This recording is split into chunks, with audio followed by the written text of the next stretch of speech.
Hey guys, tonight we begin with something deceptively elegant. A Victorian wedding, the kind everyone imagines as lace, candlelight, and romance.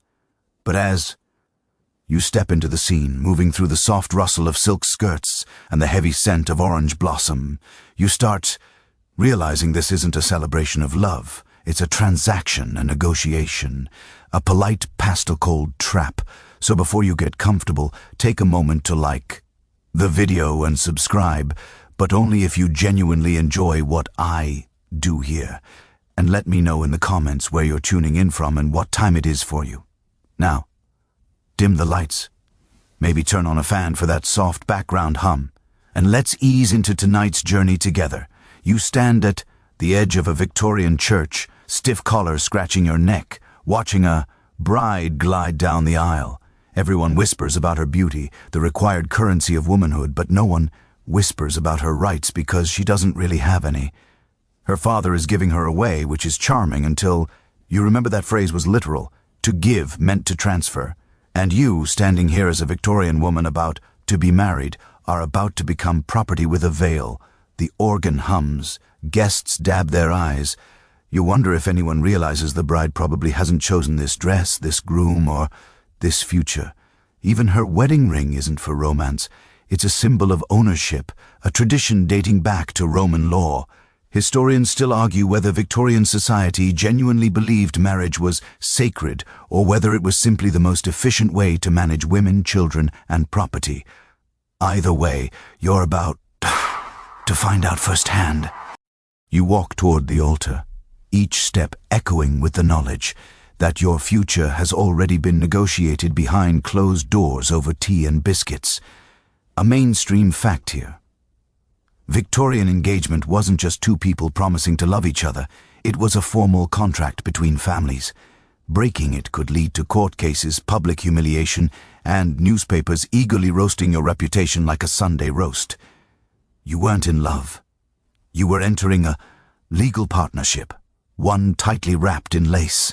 Your hands tremble slightly as the vows begin, for richer or poorer in sickness and in health. All the romantic wording that sounds sweet until you notice the missing piece. The groom promises to love, cherish, and protect. You promise to obey, not respect, not support, obey. Just in case the power imbalance wasn't clear enough. Even the church kneeler feels uneven, like it's warning you. Balance is not what Victorian marriage was designed for. As you look up, the groom smiles, completely confident. Why wouldn't he be? He's walking into a world where the law favors him every step of the way. You, on the other hand, are about to disappear legally under the doctrine of coverure, but that revelation belongs to a later section. For now, you're still standing at the altar, trying to steady your breath, wondering whether anyone else feels the walls closing in. The priest drones on, voice echoing through stained glass reflections. Light dances across your dress, but it's cold comfort. This ceremony feels less like a celebration and more like a beautifully choreographed transfer of power. Somewhere in the back of the church, someone coughs. You wonder if they're the only one hearing the wedding march as a warning siren. Then comes the kiss. Awkward, formal, witnessed by everyone. It's less true love's moment and more contract signed. When he takes your hand, afterward you feel the weight of your new life settling into your bones. A quirky little detail Victorian brides knew all too well. Many fainted at the altar, not from overwhelming emotion but from tight corsets, skipped meals, and sheer anxiety. Fainting became so common that fainting couches were a fashionable household staple, as if Victorian homes were designed by women who were emotionally done with everything. The reception follows, full of polite laughter, clinking teacups, and guests commenting on the perfect match. You smile because that's your job. Victorian wives were expected to be the pleasant background music of their husbands' lives, nothing too loud, nothing too noticeable. Meanwhile, every bite of cake tastes like future disappointment. And trust me, Victorian, wedding cake was dense enough to double as a doorstop. You sit beside your new husband as relatives toast him, always him, for securing such a lovely bride. No one congratulates you for anything beyond existing attractively enough to be chosen. Another historian debate floats into your mind. Some argue Victorian women felt genuinely proud to be married, seeing it as the only respectable path to adulthood. Others argue they simply adapted to the narrow options society gave them. Either way, you smile through the speeches because the alternative would cause whispers. As the evening fades, you notice something else. People stop addressing you by your own name. They call you Mrs. Husband's name, a title that signals your absorption into his life. Your identity is no longer individual, it's curated to complement his. In this era, marriage doesn't elevate you. It relocates you. You slip into the carriage, wedding dress rustling like a warning. The streets blur past, gas lamps glowing in, the fog, and reality begins to settle in. You're not going home. You're going to his home, his rules, his world. The sensation is eerie, like walking through a doorway that shuts and bolts itself behind you. Inside the house, you're greeted by his servants, not yours. They measure you with quick, curious glances, polite smiles hiding quiet judgment. The maids already know more about your daily future than you do. They've seen brides arrive with hope and leave with hollow eyes. They've watched marriages crumble behind wallpaper and candlelight. If walls could gossip, Victorian ones would never sleep. Tonight, though, you're still wrapped in ceremony, still floating in the afterglow of social approval. You hang up your gloves, your veil, your lost pieces of girlhood. The house cacks softly as if making room for you. You sit on the edge of the bed listening to the distant tick of a clock. Mechanical, precise, indifferent. The perfect soundtrack for a marriage built on expectation rather than choice. You take a deep breath. This is only the beginning. Victorian marriage isn't gentle. It isn't fair. And as you lie back staring at a ceiling too ornate for comfort, you can feel the edges of your old life slipping away. You wake the next morning to a house that feels too quiet, too polished, and far too large. Courtship rules that strangled you. For comfort, Victorian mornings aren't gentle. They're stiff, scripted, and full of unspoken rules that you're expected to know instinctively even though no one bothered to teach you. You stretch, feeling the weight of your new wedding ring, and the realization hits you. Today you step into courtship's final form and into a lifetime of social suffocation disguised as elegance. You pull on your dress, which somehow feels tighter after one night of marriage, probably because Victorian fashion believed breathing was optional, and make your way downstairs. The hallways echo with the soft footsteps of servants who have been awake for hours. Everyone already knows their part in this household play, except you. Courtship, after all, wasn't meant to prepare you for real marriage. It was meant to prepare you to behave. You remember those courtship years vividly, all the stiff afternoon visits, the tea so weak it tasted like regret, and the feeling that every word you spoke got weighed like produce at a market stall. Victorian etiquette books said, "A lady must not laugh too loudly, speak too boldly, write too often, or think too much." Basically, you were expected to be charming wallpaper, decorative, silent, and non-threatening. As you sit in the morning parlor, sunlight trickling through lace curtains, you recall one mainstream Victorian fact that still makes your eyelid twitch. During courtship, you were not allowed to be alone with your suitor. Not once, not even for a moment. A chaperone hovered, like a judgmental cloud, a mother and aunt, or that one cousin who lived for gossip and biscuits. Historians still argue whether this was genuinely about protecting your virtue or just controlling your life from cradle to altar. A tiny snort escapes your nose thinking about it. Protect your virtue? More like protect your market value.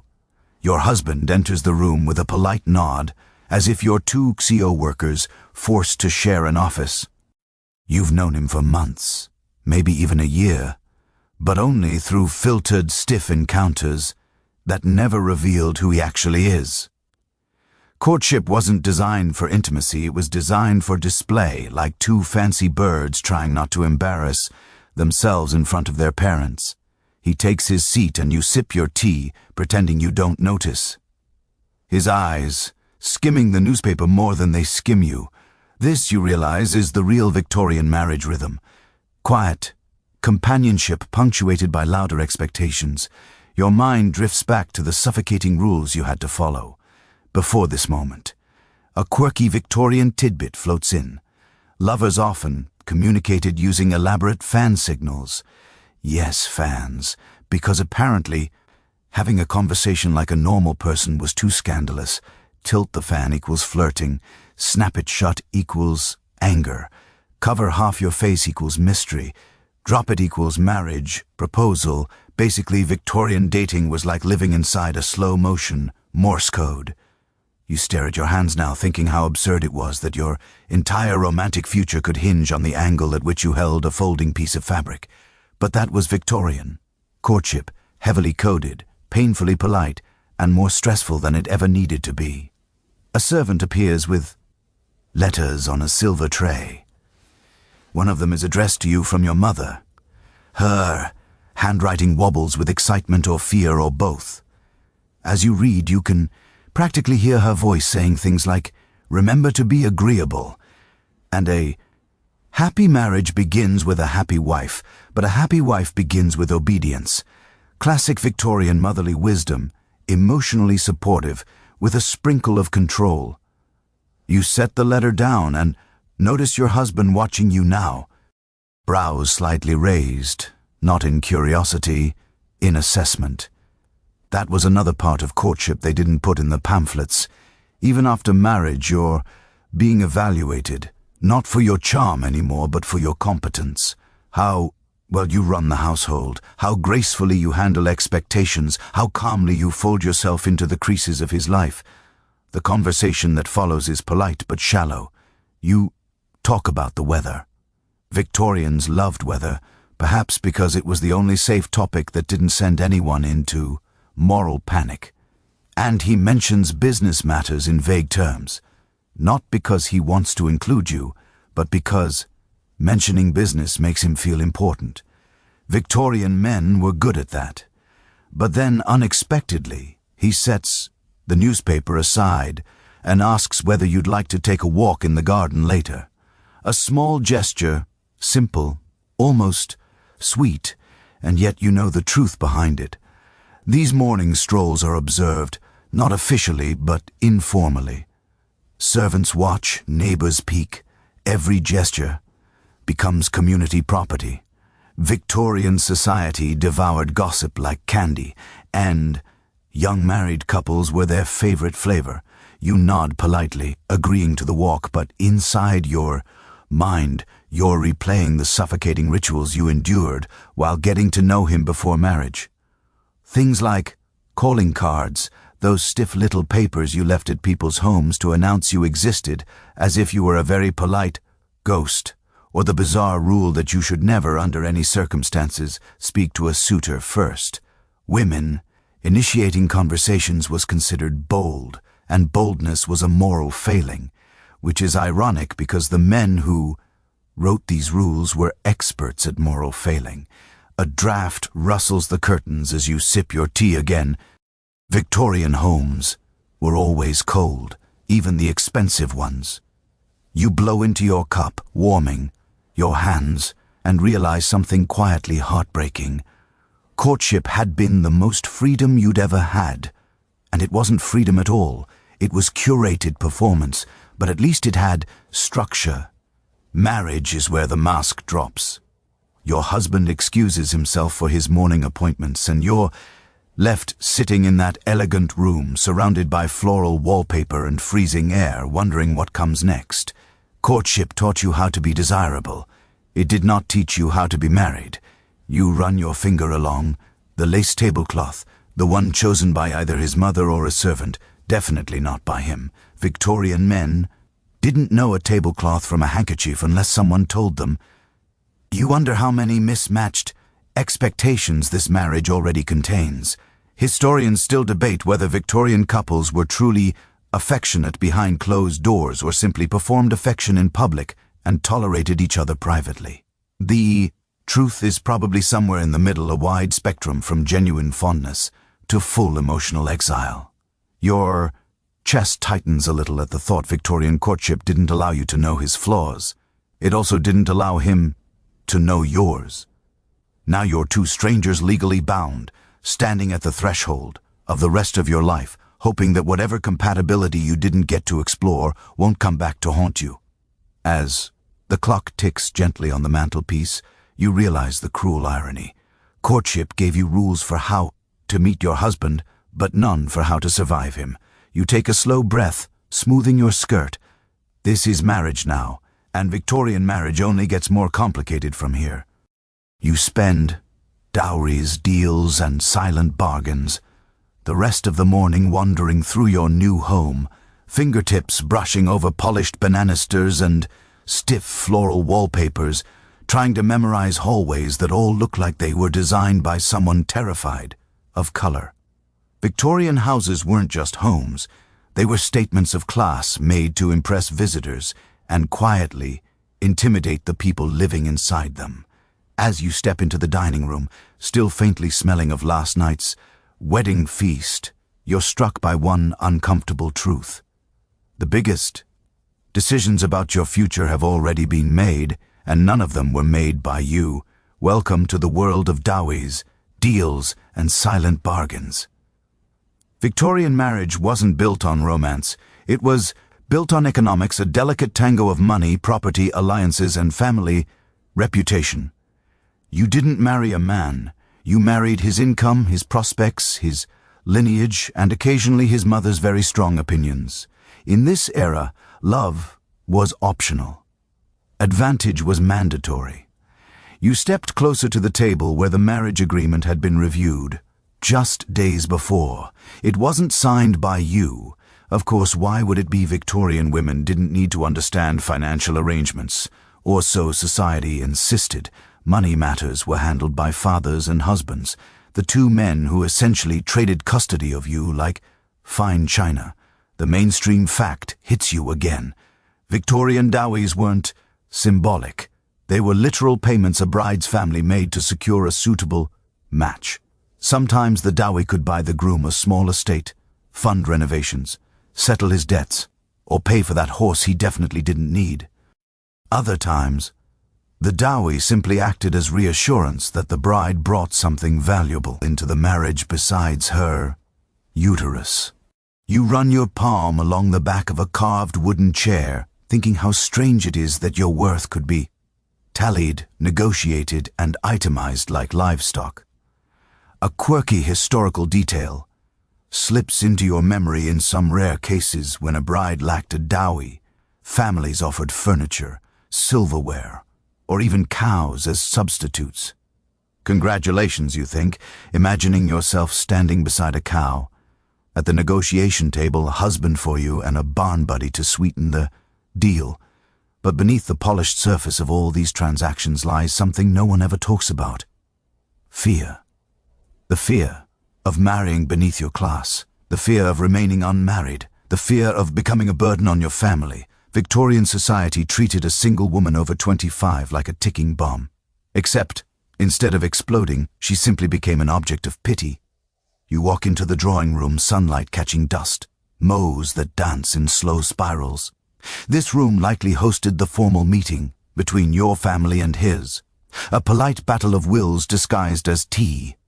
Historians still argue whether Victorian families genuinely believed these negotiations created stability or whether they were simply clinging to tradition because letting people choose their own partners felt dangerously modern. You imagine your father sitting stiffly in a high-back chair, posture straight as a fence post, discussing annuities and property transfers with your future father-in-law. He probably avoided directly mentioning your dowry to go, but he would have gently hinted at it, as Victorian men did when pretending not to talk about money. Meanwhile, you would have been seated quietly nearby, smiling at the correct moments, hands folded, shoulders relaxed, pretending you weren't listening. Even though your entire future hung on every word like a fragile ornament, you Remember the tension in your mother's face as she adjusted your gloves before the meeting. She was proud. Of course, securing a good match was practically a sport for Victorian mothers. But she was also nervous. A poorly handled negotiation could reduce your value instantly. A misinterpreted remark, a dress slightly outdated, even a laugh too loud could shift opinions. Your husband, for his part, had his own stakes in this arrangement. Victorians may have worshipped the idea of respectable masculinity, but many men desperately needed a wealthy bride to maintain their lifestyle. A crumbling estate, a string of old debts, a younger brother running wild in London's gambling halls. A bride with a strong dowry could fix all of that in minutes. You weren't just a wife. You were a financial strategy. You sit at the edge of the couch, smoothing the folds of your dress that insist on wrinkling no matter how still you sit. Everything about this marriage feels like a carefully staged play, everyone performing their roles seamlessly except you, who is still trying to find your lines. A soft knock interrupts your thoughts. A maid enters holding a small ledger.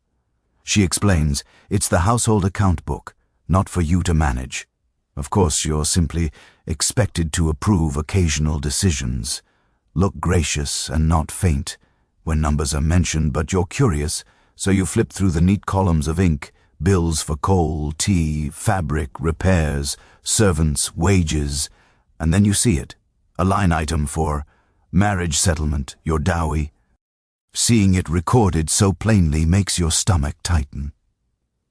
It's not that you didn't know it existed, but seeing it listed like a household expense sandwiched between linen purchases and carriage maintenance punctures the romantic delusion.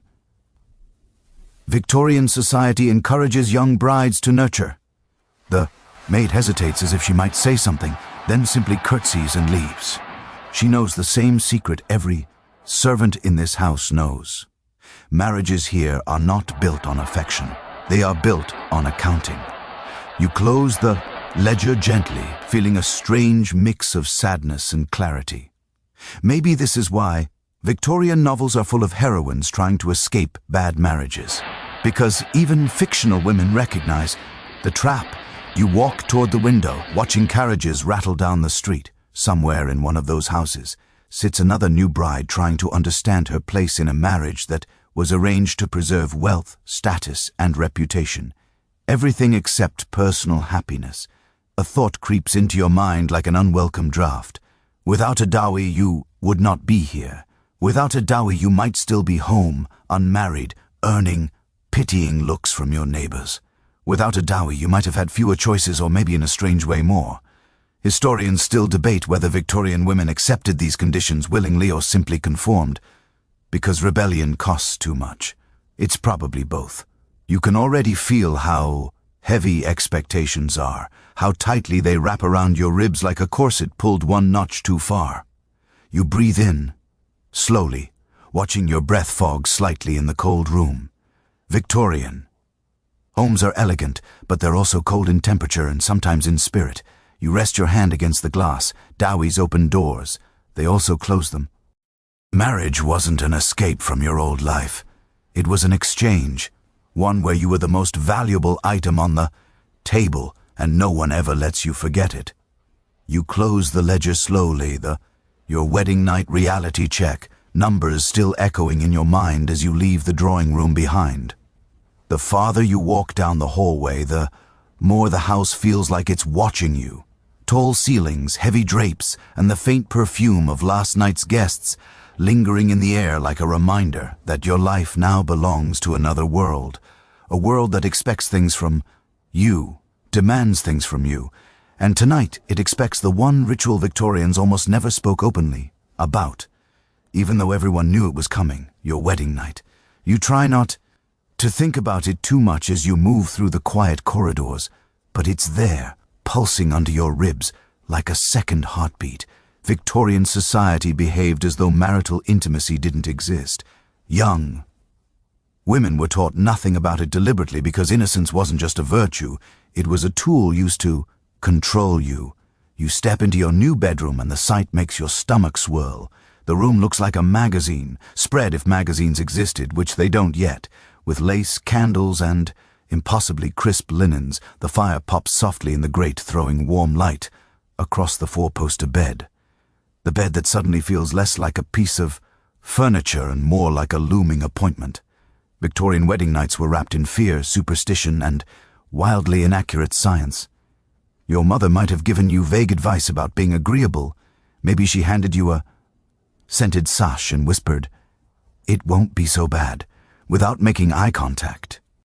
Historians still argue whether Victorian mothers genuinely didn't know how to explain these things, or whether society simply forbade such conversations with military-grade strictness. A mainstream fact hits you. Many Victorian brides learned what a wedding night involved only when it happened. No diagrams, no health class, just terror, pressure, and a husband who was probably just as nervous, though far better informed. You sit on the edge of the bed, fingers gripping the embroidered coverlet. Victorian women weren't taught pleasure. They were taught duty. You were told that a good wife submitted gracefully, like a character in a moral novel, something about protecting your purity while also instantly producing children. The logic made no sense, but the pressure was profound. Your breath wavers. In the wardrobe hangs your nightdress, delicate cotton trimmed with lace, the height of Victorian innocence. But innocence is exactly the problem. You feel like a character in a scene you didn't get to rehearse. A quirky detail floats into your memory. Victorian physicians genuinely believed women who enjoyed intimacy were disordered. Hysteria, moral collapse, weakening nerves. Take your pick. So, you weren't just expected to be silent. You were expected to be emotionally absent for your own protection, as if your body were a room someone else rented temporarily. You rise and walk toward the washstand, dipping your fingertips into the cool water. The porcelain picture clinks gently, a tiny sound in a giant expectant room. You study your reflection in the rippled glass mirror. Your cheeks look pale, your hair still pinned with pearl combs. You look like a bride in a painting, soft, fragile, timeless, but definitely not prepared. Behind you, the door cacks, opens slightly. A servant pokes her head in, the same maid who brought you the ledger. She carries a small bottle. "Tonic, miss," she whispers. "For nerves, it's common after a wedding." Common. That word stings. How many brides before you needed something to steady their hands? How many felt the same tremor of dread? You take the bottle, nodding in silent gratitude. The maid doesn't linger. She closes the door gently, as if she understands too well.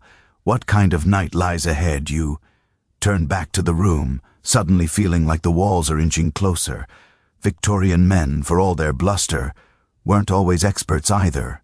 Courtship rules kept couples so separated that many husbands walked into their wedding night with confidence that was far greater than their skill. Some were gentle, some were impatient, some were drunk liquid courage in a society terrified of honest intimacy. Historians still debate how common tenderness was. Diaries give glimpses. Some women recount sweet, tentative first nights. Others describe confusion, fear, even pain, and some don't write at all, which says more than any diary ever could. You hear footsteps in the hallway. Your heart leaps. He's coming. You stand, smoothing your dress even though it doesn't need smoothing. Your palms feel damp. Your breath catches. You suddenly wish courtship had allowed you to know this man better, to speak to him alone, to ask questions without a chaperone, hovering like a moral fog. You wish someone had told you what to expect. The footsteps pause outside the door. A soft knock. He's being polite or nervous or both. "May I come in?" he asks. His voice is steady, but there's something cautious in it. You realize with a strange flicker of relief that he's uneasy too. Victorian masculinity demanded confidence, but wedding nights demanded vulnerability. Two strangers expected to perform intimacy because society said it was time. You inhale and answer yes. He steps inside, closing the door behind him. His coat is gone, his tie loosened. He looks almost human now, less like the polished gentleman from the wedding and more like a man just trying to find his footing. In the quiet of the night, he approaches slowly, giving you space. Thank God for that. Not every Victorian husband bothered. I know this is new, he says softly, surprising you. For both of us. The tension in your shoulders loosens slightly, but the room still feels charged, like a musical note held too long. You both sit on the edge of the bed, far enough apart to maintain decorum, close enough to acknowledge the expectation hovering over you. The silence stretches, filled with the crackle of the fire and the soft tick of the clock. Victorian homes always had clocks, constant reminders of time passing, duties approaching, expectations creeping closer. Second by second you look down at your hands, trying to steady your breathing. He notices if you're nervous, he offers, gently. We don't have to rush. You blink, surprised again. Not all husbands were this patient. Some believe the first night was an obligation, not a conversation. A quiver of relief moves through your chest. Maybe this won't be as terrifying as you feared. Maybe he's as unsure about this strange, scripted tradition as you are. The fire pops again. You feel its warmth against your back. You glance up at him. I don't know what I'm supposed to do, you admit quietly. His expression softens. Neither do I, honestly. And for the first time you feel like two people in the same room instead of two roles trapped in the same ritual. Still, the weight of the night remains. You know, the expectation hasn't vanished. It's only softened, deferred. But in a society that taught you nothing and demanded everything, even a moment of compassion feels like rebellion. You shift closer, not because tradition demands it, but because maybe you choose it. Just a little, a tiny step into an enormous unknown. Victorian marriage may be brutal, but tonight at least you face it with gentleness instead of fear. For now, morning light, living under his roof, his rules, spills across the bedroom floor, soft and golden, as if trying to convince you that everything feels normal, safe, familiar. But nothing about this morning is familiar. Not the bed you're lying in, not the house around you, and least of all the legal reality that has quietly wrapped itself around your life overnight. Like ivy creeping up an old stone wall, you sit up slowly, fingers pressing into the embroidered coverlet, and take a deep breath.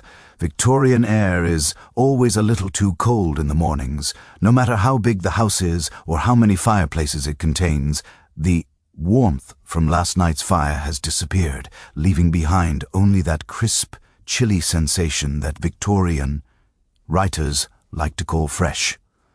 A poetic way to say uncomfortably freezing. Your husband has already risen. Of course he has. Victorian men were trained to move through life like clockwork, while women were expected to drift delicately behind them, as if incapable of generating momentum on their own. You hear distant footsteps, servants moving quietly through the hall. More than anything, you hear the sound of a door closing downstairs, the heavy, solid sound of a man leaving for his day with complete freedom. And you rise into a life where your freedom has evaporated. Welcome to the brutal legal reality of Victorian marriage, coverture. You wrap your shawl around your shoulders and move toward the window, looking out at the quiet street below. Carriages pass occasionally, wheels clattering against cobblestone, and the morning mist curls over the rooftops like a ghost deciding which chimney to haunt. But the real haunting is happening inside you.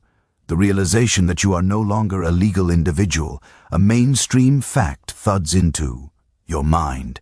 Under coverture, a married woman's legal identity was absorbed into her husband's. Absorbed is the polite word. Erased is the accurate one. You cannot own property. You cannot sign contracts. You cannot keep your wages, not that you're allowed to earn any. You cannot sue anyone. You cannot even keep your own children if he decides otherwise. Victorian law basically says, congratulations on your wedding. You no longer exist. You pull back from the window, your reflection ghostly in the glass. You remember your mother's words. Marriage is a woman's true security. But standing here now, it feels more like a velvet-lined cage. Your husband's freedom echoes through the house again, distant but unmistakable. He can walk out the door, do business, earn money, ride horses, laugh loudly in public, and make decisions that shape the rest of your shared life. You, on the other hand, cannot even purchase a loaf of bread on credit without his approval. Historians still debate whether most Victorian men genuinely believed this, was fair, or simply accepted the system because it benefited them so greatly. Possibly both. You leave the bedroom, the hallway swallowing the sound of your footsteps. Victorian hallways are good. At that swallowing sound, swallowing secrets, the wallpaper feels stiff, the air slightly musty, and the silence impossibly heavy for a house full of people. Servants glide past like shadows, offering polite bows but no conversation. They know their place. You're still figuring out yours. As you descend the stairs, another unsettling fact sits at the back of your mind. Legally, even your body no longer belongs to you. Victorian marriage laws allowed husbands to demand intimacy whenever they wished. The concept of marital consent was non-existent. Many women simply endured. Others negotiated silently. A few resisted, but resistance carried danger. You step into the morning room where a tray of tea and toast sits waiting. A maid curtsies and sets it down with practiced grace. "Your breakfast, ma'am," she says softly. The title "ma'am" still feels foreign, like a coat that doesn't quite fit yet. She leaves quietly and you're alone again. Alone, yet never truly alone. As you butter your toast, you remember something deeply ironic. Unmarried Victorian women had more rights than married ones. Single women, widows, spinsters, even governesses could own property, earn money, sign leases, and make decisions. They had social limitations, of course, but legally they existed. In contrast, marriage reduced a woman's status to that of a permanent minor. A quirky historical tidbit floats in. In some legal documents, Victorian married women were actually listed next to children and lunatics. You nearly choke on your toast thinking about it. Lovely.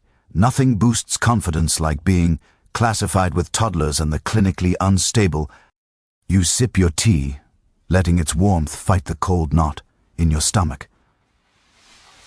A servant enters timidly. "Ma'am, the master requested you look over the household accounts today."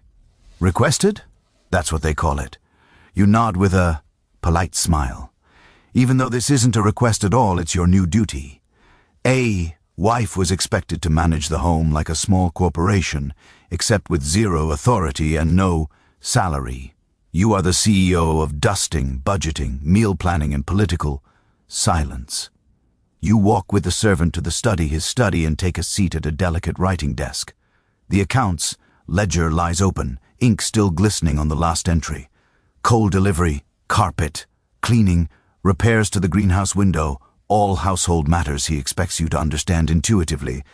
Because Victorian women were supposed to possess some mystical domestic knowledge through sheer osmosis, you stare at the neat rows of numbers, feeling as though you're being evaluated by invisible judges. If you manage the house poorly, it reflects badly on him. If you overspend, it reflects badly on him. If the servants misbehave somehow, it reflects badly on him. Everything flows upward. Every mistake you make becomes his embarrassment, and his embarrassment becomes your punishment. You dip the pen into ink, steadying your hand.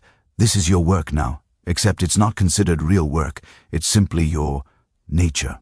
As if Victorian women were born knowing the price of coal. Suddenly, you hear a faint knock and the door cacks open. A housemaid, young, timid, steps inside and sets down a stack of correspondence. Some letters addressed to him.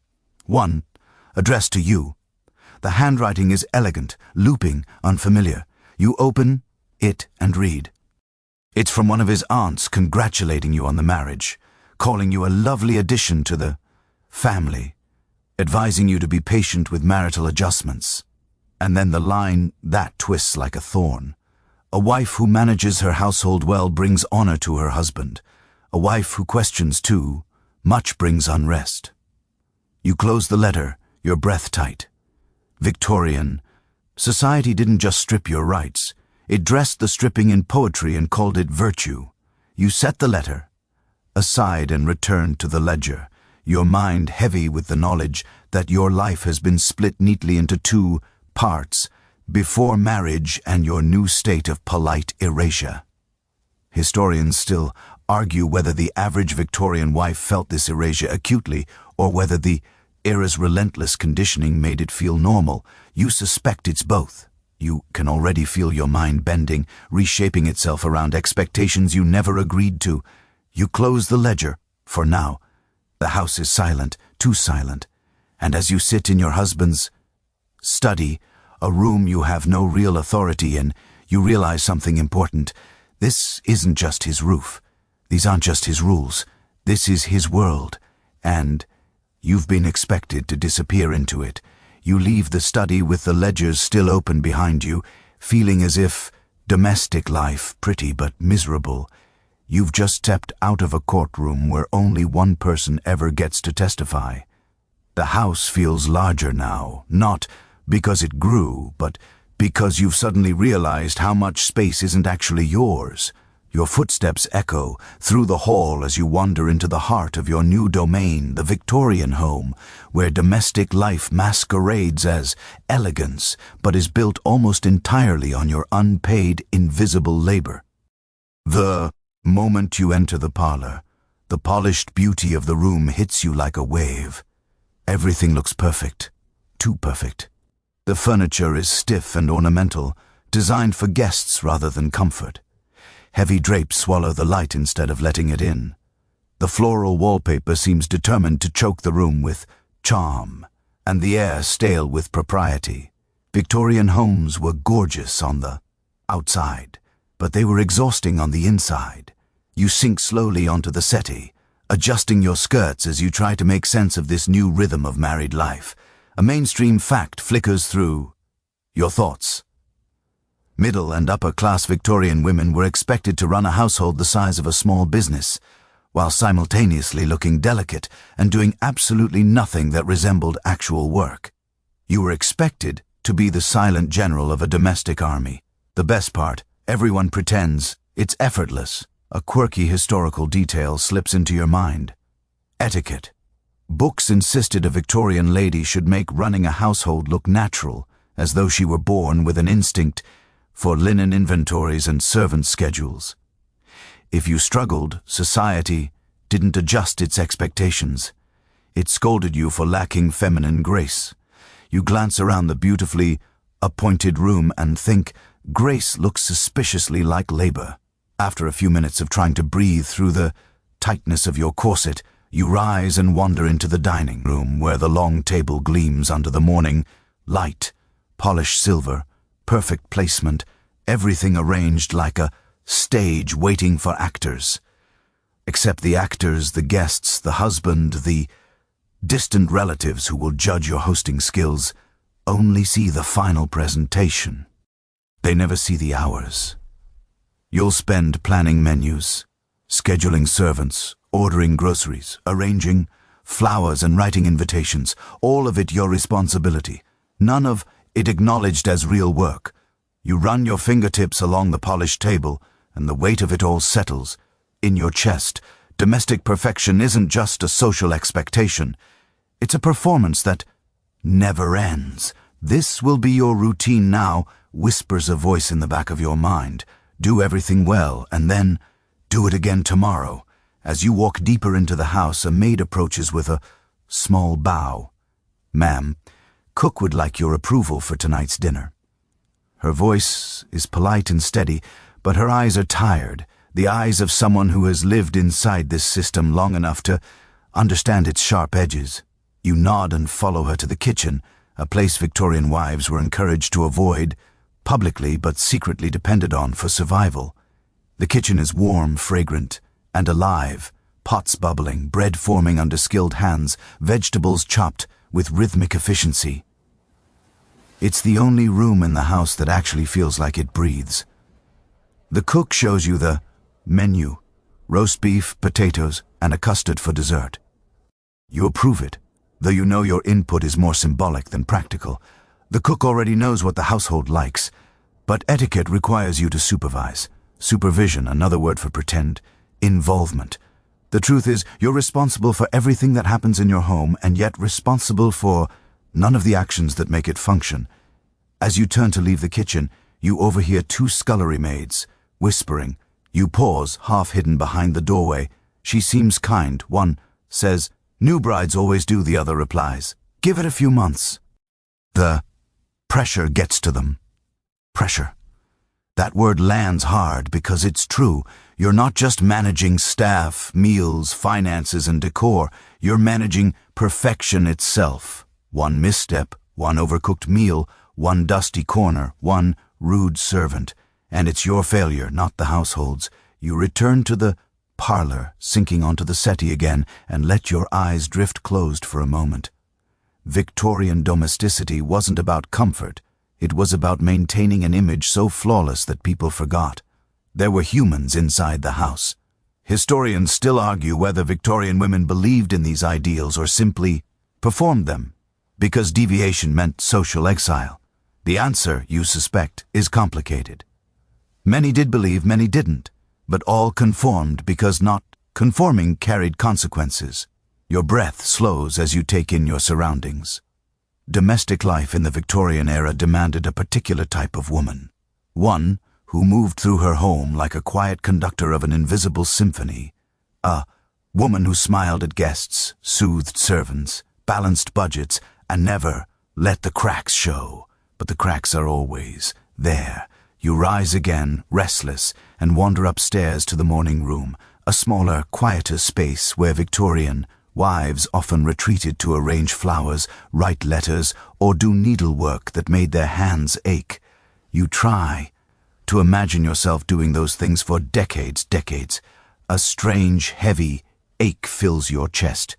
You pick up a piece of embroidery left on the table, delicate roses and vines. The stitches are tiny and perfect, as if made by someone with infinite patience.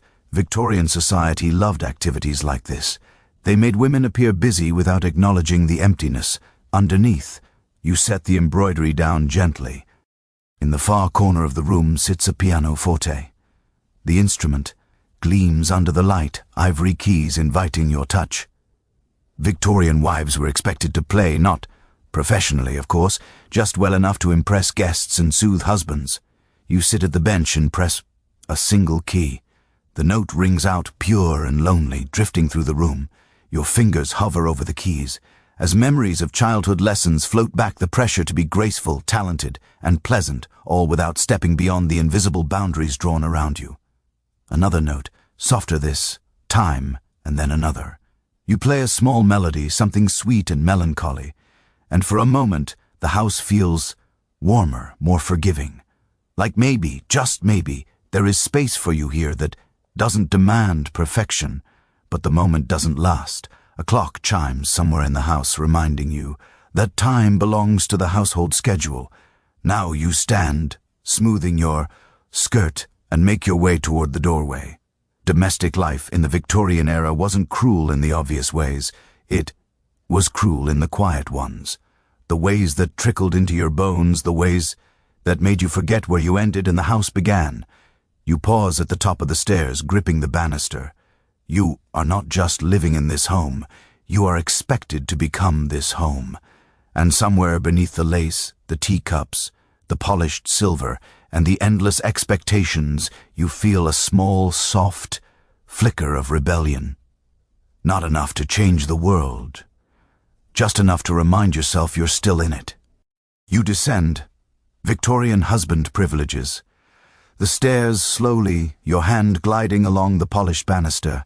The air feels charged, heavy, almost humming, with the invisible rules that govern every inch of Victorian married life. If earlier you felt swallowed by the house itself, now you're about to learn the deeper truth. It isn't the home that controls you, it's the man who legally occupies the center of it, your husband. And today you get your first real glimpse of his privileges, the ones Victorian society gifts him just for being a man, and the ones you inherit simply by proximity. You enter the front hall, just as he steps through the door, his coat dusted with the crisp afternoon air. He looks composed, confident, and utterly unaware of the iceberg of obligations floating beneath your calm expression. You greet him with the polite smile expected of a Victorian. Wife, soft, warm, modest. A smile that says, Everything is fine, even when you don't know if it is. He removes his gloves and hands them to a waiting servant, not even glancing at the man's face. Victorian husbands rarely needed to. They existed at the top of the household pyramid, where politeness was optional and obedience from others was simply assumed. "Good afternoon," he says, adjusting his cravat in the hallway mirror. "I trust the household matters were manageable." Manageable, a word that hides more than it reveals. You nod. Of course. He smiles faintly, clearly, satisfied.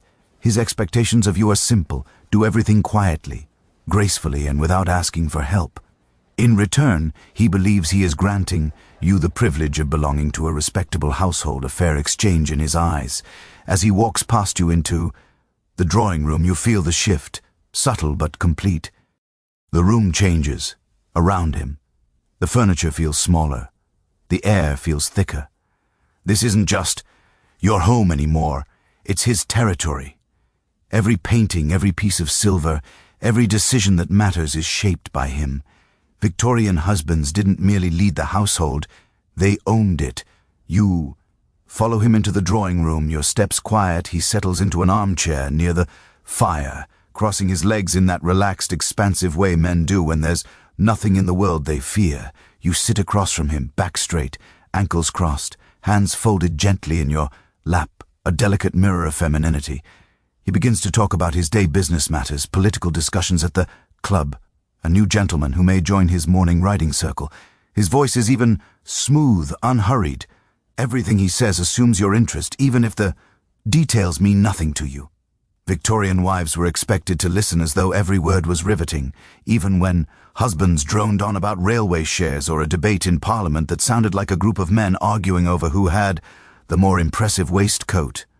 You try to focus, but your mind wanders. A mainstream fact rises.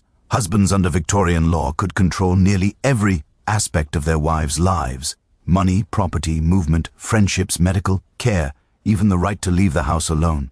Many wives needed written permission to travel. Some needed it just to visit family. Victorian men were walking permission slips. Your husband casually mentions a dinner invitation for the weekend. Lady Harbury will be hosting. It's important we attend. I'll tell the tailor to send over some fabrics for a new evening gown. Something elegant. You blink. He's choosing your dress. Not out of courtesy, out of habit.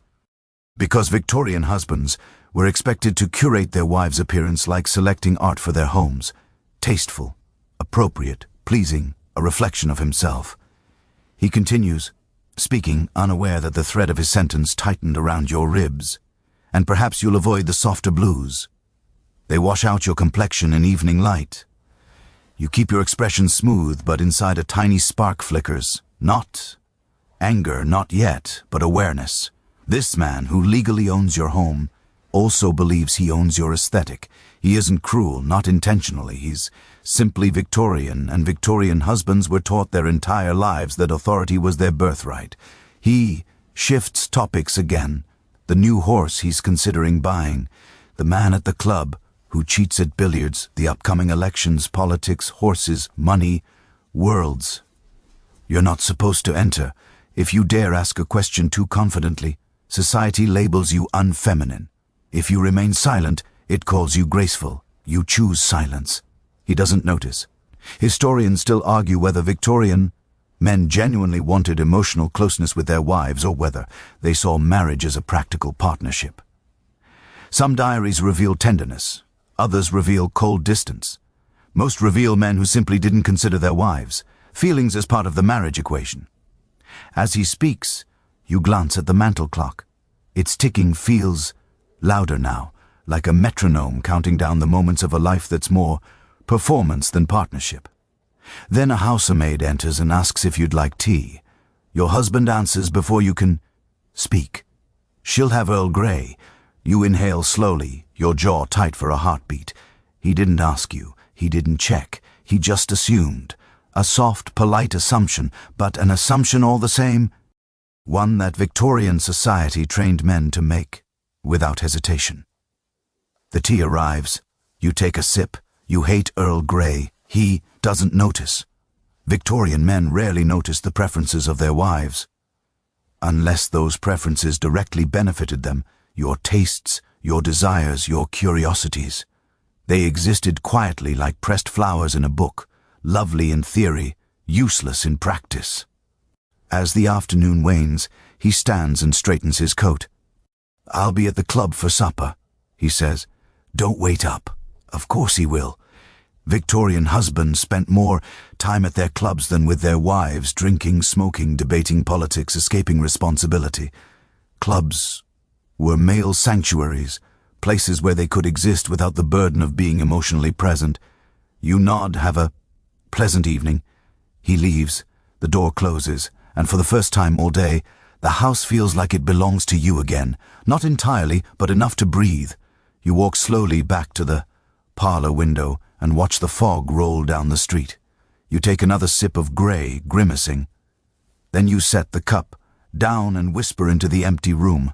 "I prefer chamomile. No one hears it, but you do, and maybe that small whisper, that tiny reclaiming of taste, is the first real thing you've said all day."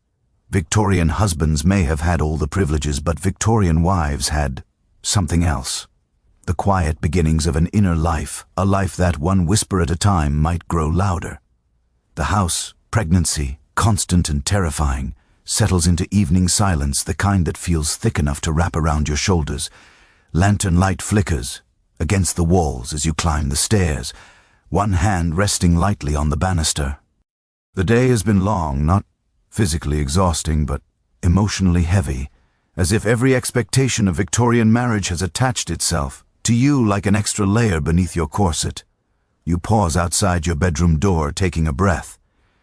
Because tonight, your mind wanders into one of the most frightening truths of Victorian married life, one every wife carried like a shadow behind her: pregnancy. The word alone sends a cold thread down your spine, even though no one has spoken it aloud yet. In this era, you're always either pregnant, about to be pregnant, recovering from being pregnant, or bracing yourself for the next pregnancy. It's the Victorian circle of life, woman's edition. You enter the room and sit by the window, looking out at the dim street. A carriage rattles past, carrying someone home from a dinner party or a late shop closing.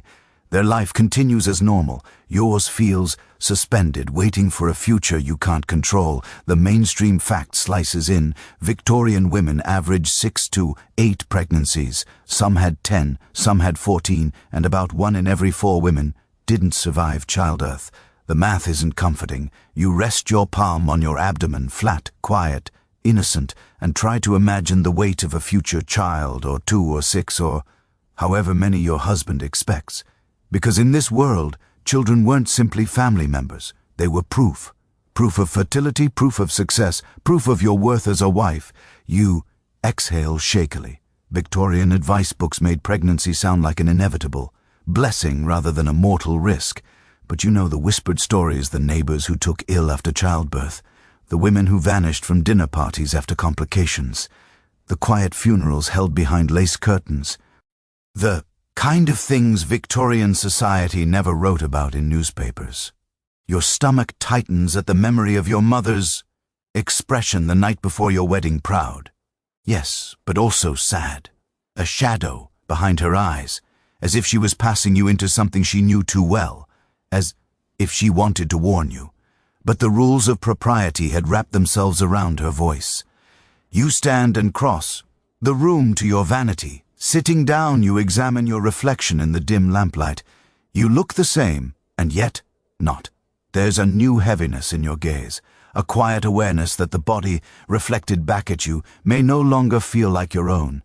A quirky Victorian detail pops into your mind. The era's medical manuals insisted that pregnant women should avoid strong emotions, joy, sadness, fear, even excitement, because doctors believed the mother's feelings could imprint on the baby. One physician warned against reading novels while pregnant because fiction created excessive imagination, which supposedly made babies nervous. Imagine that. Being expected to carry a child while also avoiding feelings. Victorian logic strikes again. You rise from the vanity and move toward the hearth, kneeling beside the low fire to warm your hands. The flames dance softly, casting long shadows across the room. Your mind drifts to the terrifying truth behind childbirth in this era. Victorian doctors didn't even wash their hands between patients. Historians still argue whether the reluctance to embrace germ theory was ignorance or arrogance. Possibly both. Either way, it cost countless women their lives. You shiver.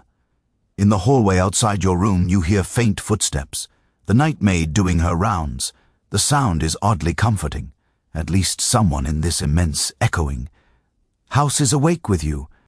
You stand and pace across the room. The floor cakes beneath your weight. Each step a reminder of how fragile life felt for women in this era. Victorian society celebrated motherhood as the pinnacle of womanhood, but it did nothing to make it safer. Your breath catches as you imagine the moment you might realize you're expecting. The muffled panic, the polite congratulations, the nausea that isn't only morning sickness but fear. Your husband, of course, would beam with pride. Children are his legacy, his triumph. Your survival secondary. You sit on the edge of the bed, the mattress dipping softly. Beneath you, a woman of your class would be expected to announce the news with a certain glow, that delicate, angelic smile. Victorian portraits love to exaggerate, but what they never painted were the quiet tears at night, the constant dread of losing oneself in a cycle of pregnancies without space to breathe. You touch the fold of your nightdress. Victorian women weren't encouraged to understand their own bodies. No education, no autonomy, no reliable medicine. Everything about pregnancy was shrouded in silence. The symptoms, the pain, the dangers. You had to endure it like a secret ritual. Your mother did it, your grandmother did it, and now, whether you're ready or not, you will too. You picture the lying-in room, a tradition that required women to stay confined in a darkened space for weeks before and after childbirth.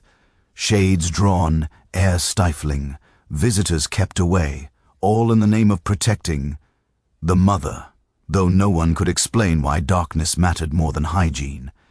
Victorian medicine was full of mysteries. No one dared question. Your mind drifts through the imagined timeline. The swelling belly, the aching back, the fainting spells your corset would absolutely worsen. The whispers of midwives and physicians, the agony disguised as divine duty. And then, the moment of birth. Some women prayed, some screamed, some dissociated entirely, and some, too many, never opened their eyes afterward. A faint tap interrupts your thoughts. A maid appears in the doorway, holding a folded towel. "Just setting things out for the morning, ma'am," she whispers. You nod, offering a small smile. She hesitates, then quietly adds, "My mom had 11 children, miss. Only 5 lived past infancy. She always said the hardest part wasn't the pain, it was the fear that never left her." Your breath trembles. The maid flushes with embarrassment for speaking out of turn. "Begging your pardon," she murmurs. "No."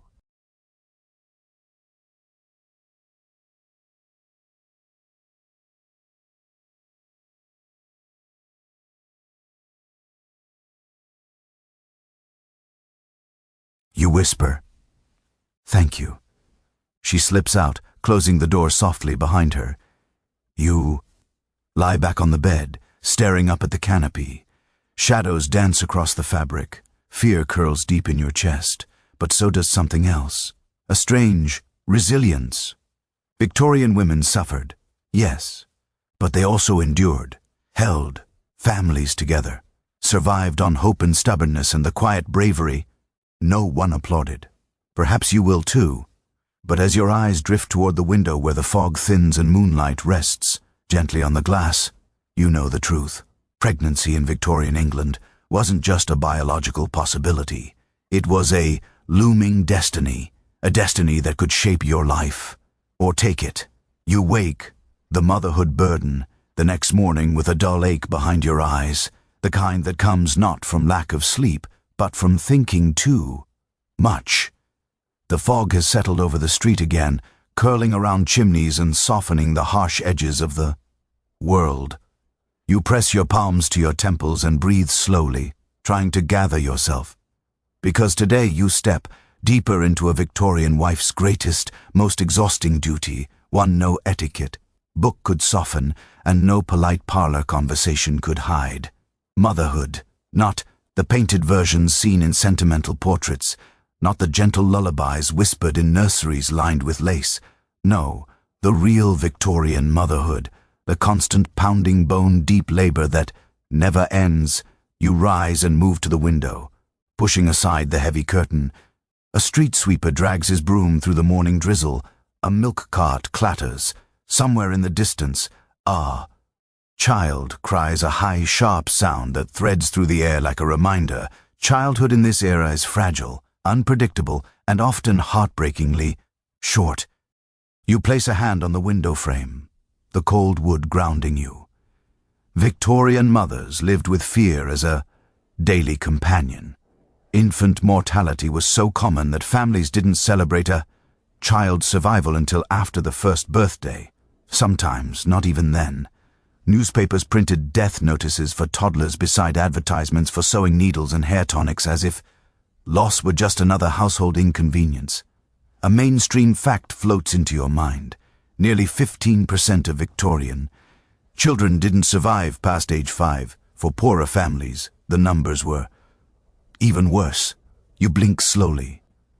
It's not just pregnancy that haunts Victorian women. It's what comes after you move to the vanity and begin brushing your hair. Long strokes that help quiet your racing thoughts. The nursery down the hall is empty now, prepared by servants months before your wedding. A crib waits. A rocking chair waits. The room itself waits, patient, silent, looming. Victorian society treats motherhood as your inevitable destiny, the final proof of your womanhood. A home without children is seen as incomplete. A wife without children is whispered about, pied, or suspected of failing her duties. Historians still argue whether Victorian women genuinely wanted large families, or whether they simply had no real alternative. Birth control was primitive at best, inaccessible at worst, and often illegal or immoral by society's standards. The result, women were trapped in a cycle of pregnancy, childbirth, mourning, and starting again. You set the brush down with a quiet clink. Motherhood here isn't just a role, it's a sentence. Yet amid all of this, Victorian mothers were expected to be the emotional backbone of the family, endlessly patient, endlessly nurturing, endlessly composed. Even grief had rules. Too much visible sorrow made people uncomfortable. Too little made you heartless. You descend the stairs, your dress swaying around your ankles. The parlor smells faintly of lavender water. A servant must have cleaned early. You take a seat at a table near the fireplace just as the housemaid brings tea. "Ma'am," she says softly. Her eyes linger on you just a moment, too long enough for you to see something unspoken. Maybe she knows the path that lies ahead of you. Maybe she walked a similar road before entering service. Maybe she's seen too many young mistresses fade into exhaustion behind nursery doors. You sip your tea, the warmth spreading through your chest, but doing little to ease the heaviness inside you. Your husband enters a few minutes later, nodding politely as he takes a seat opposite you. He unfolds his newspaper, rustling the pages with the confidence of a man who hasn't thought once about the possibility of losing a child. Victorian fathers loved to talk about legacy, but rarely about fear. "How are you feeling?" he asks casually, eyes scanning the headlines. "I'm well," you reply, because anything more complicated than that isn't considered suitable breakfast conversation. He doesn't look up. "Good. My mother stopped by yesterday, while you were resting. She mentioned the preparations for the nursery. She wants to ensure it's done properly." Your fingers tighten around your teacup. Victorian mothers-in-law had a reputation for inserting themselves into household matters, especially anything related to childbirth or raising children. They saw it as their duty, their responsibility, their right. "She worries," he adds. "You know how women are." The sentence hovers in the air like a slap, gentle in tone, brutal in meaning. You offer a small nod, swallowing words that don't belong in this room. He turns a page of the newspaper. My business partner's wife is expecting again. Therefore, a strong family name requires strong heirs. There it is. Not encouragement, not affection, not reassurance, expectations.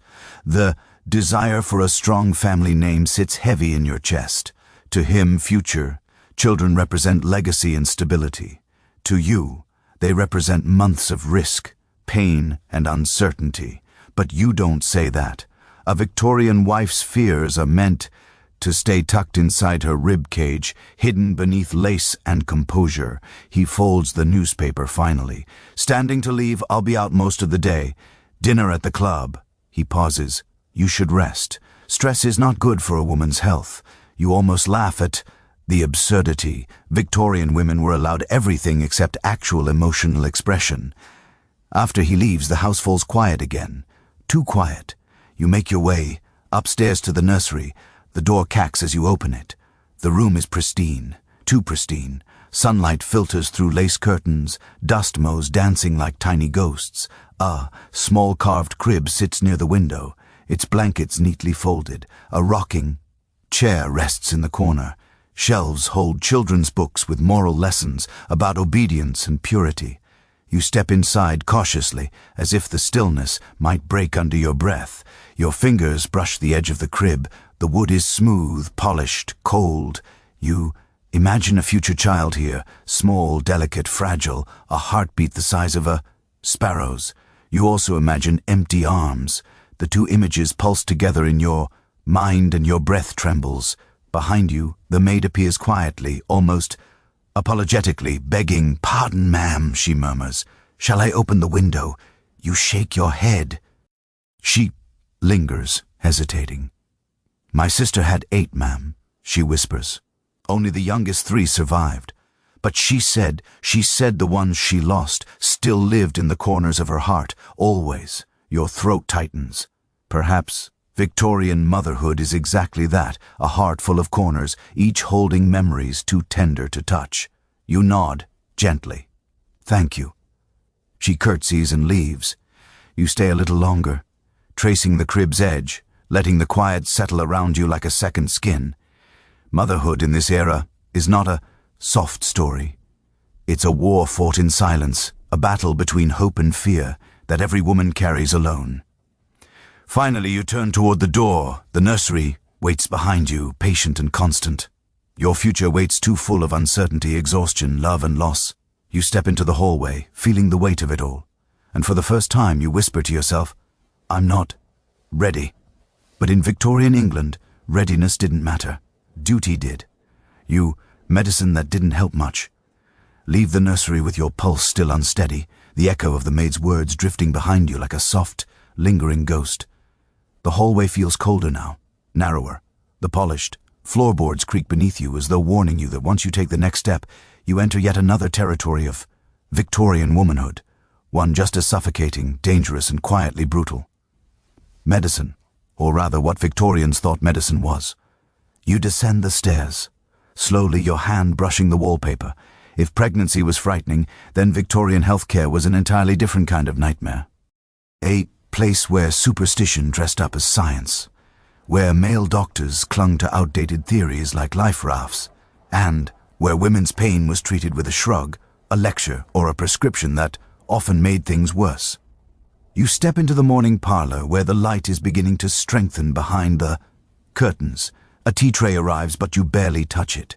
This morning, your thoughts drift to the countless stories whispered among women, stories about fainting couches, delicate nerves, and physicians who considered female suffering a personality trait.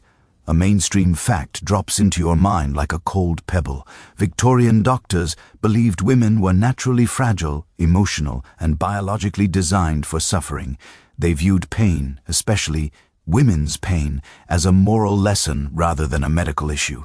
You sit down, resting your hands on the embroidered cushion, and try to imagine how many women have sat exactly like this, hurting, scared, ignored. In this era, a woman with almost any symptom, exhaustion, anxiety, irritability, pain, depression, could be diagnosed with the same catch-all condition, hysteria.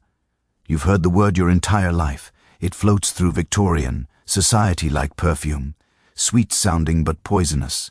Hysteria could mean anything and nothing. Lump in your throat, hysteria. Trouble sleeping, hysteria. Too emotional, hysteria. Not emotional enough, still hysteria. You rest your fingertips against your temples and sigh. It's almost funny in a dark, terrible way. A quirky historical detail pops in next. Victorian doctors believed the uterus was capable of wandering around the body, causing emotional disturbances. Yes, wandering, like a lost tourist, navigating through the lungs and liver. If it weren't terrifying, you'd laugh. You press your lips together as you remember the physician who came to visit the morning after your wedding. A formality, he said, just to check your constitution. He had barely looked at you. Instead, he asked your husband questions about your health as though your body were a parcel he'd recently acquired. You sat there quietly, nodding at the appropriate moments, even though the only thing he diagnosed, accurately, was your ability to sit still. Victorian doctors rarely trusted female patients. They trusted their husbands, their fathers, their brothers, anyone but the woman actually experiencing pain.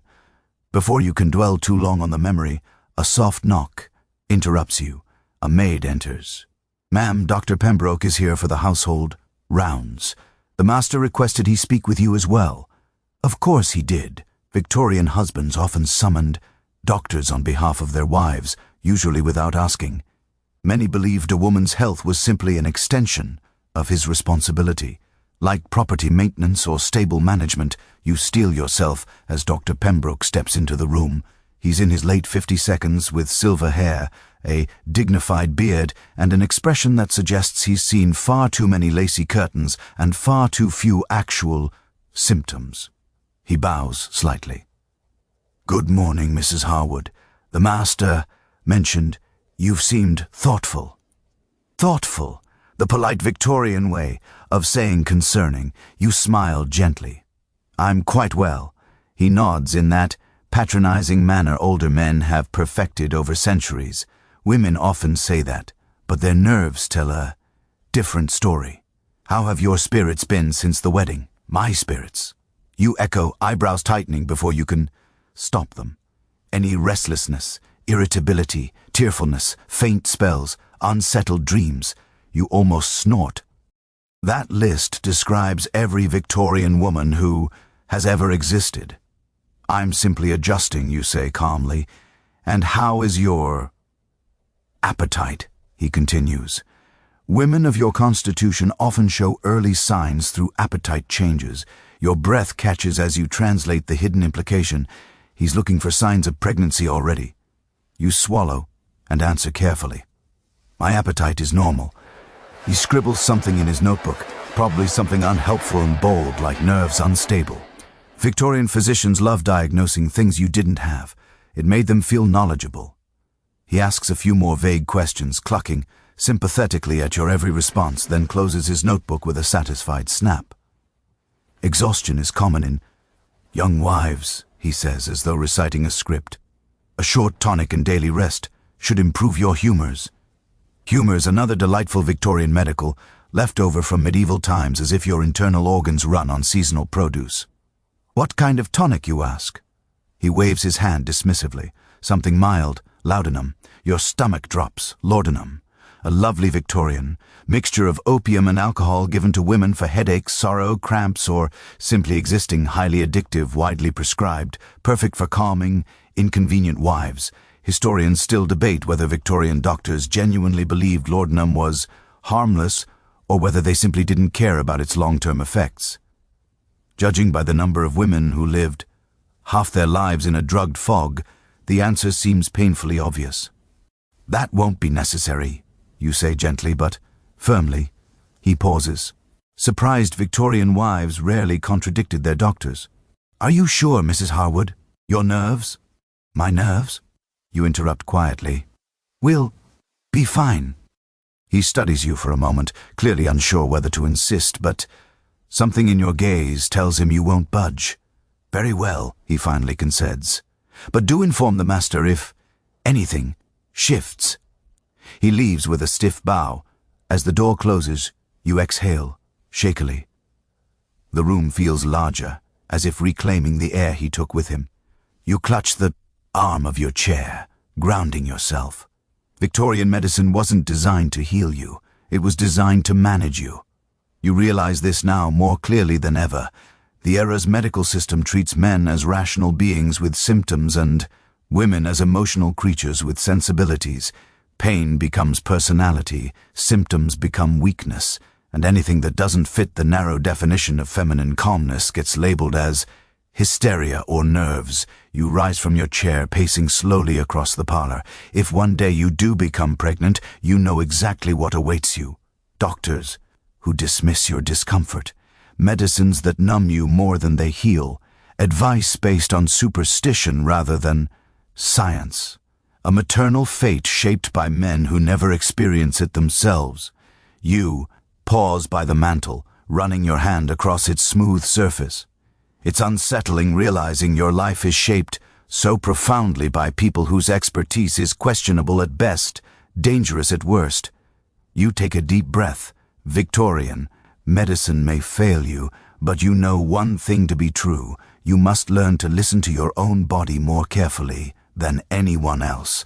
A flicker of determination warms your chest, because if this era insists on treating you like a fragile creature, you'll simply have to become stronger in ways they cannot see. You stay in the parlor long after social expectations that crush you. Dr. Pembroke leaves, watching the dust motes swirl in the afternoon sunlight, like tiny planets caught in their own quiet orbits. The silence settles around you, heavy and velvet soft, giving you too much time to think about the next invisible weight of Victorian marriage. Not the laws, not the medicine, not even the looming threat of motherhood, something quieter, sharper, harder to escape. Expectation, relentless, suffocating, society-wide expectation. You rise from the chair and step into the hallway, the thick carpet muffling your footsteps.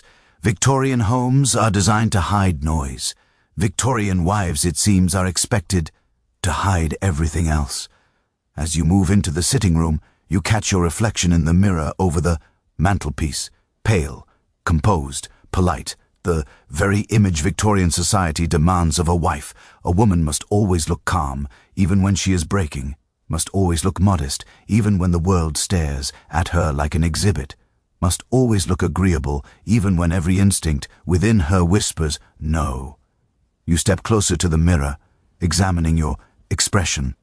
A Victorian wife is meant to be lovely but never vain, graceful but not bold, delicate, but also endlessly capable of domestic miracles.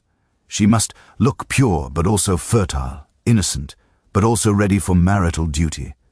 A lady, a mother, a hostess, a moral compass, a family ornament. Too many roles for one woman, none of them optional. Your fingertips graze the mirror's edge. A mainstream fact drifts up from somewhere, deep within memory. Victorian society believed women were the moral guardians of the home. If anything went wrong, a rude servant, a poorly cooked meal, a misbehaving child, even a husband with wandering eyes, people blamed the wife for falling short in her feminine duty. You feel the weight of that expectation settle on your shoulders like a shawl made of stone. You walk toward the fireplace and kneel beside it, feeding a small log into the embers. The flames catch quickly, crackling in that familiar way that almost calms your nerves, almost because you can't stop thinking about the other expectations, the ones whispered behind gloved hands at afternoon teas, written between the lines of etiquette manuals and passed from mother to daughter like heirlooms. A wife must never raise her voice. A wife should not contradict her husband in public. A wife must maintain her beauty for her husband's pride. A wife should avoid strong opinions unless they mirror her husband's. A wife must conceal discontent, for it embarrasses the household. Victorians turned womanhood into performance, and the audience was always watching. You stand and move to the window, staring out at the carriage rolling past. The street outside holds a world of people you must constantly impress.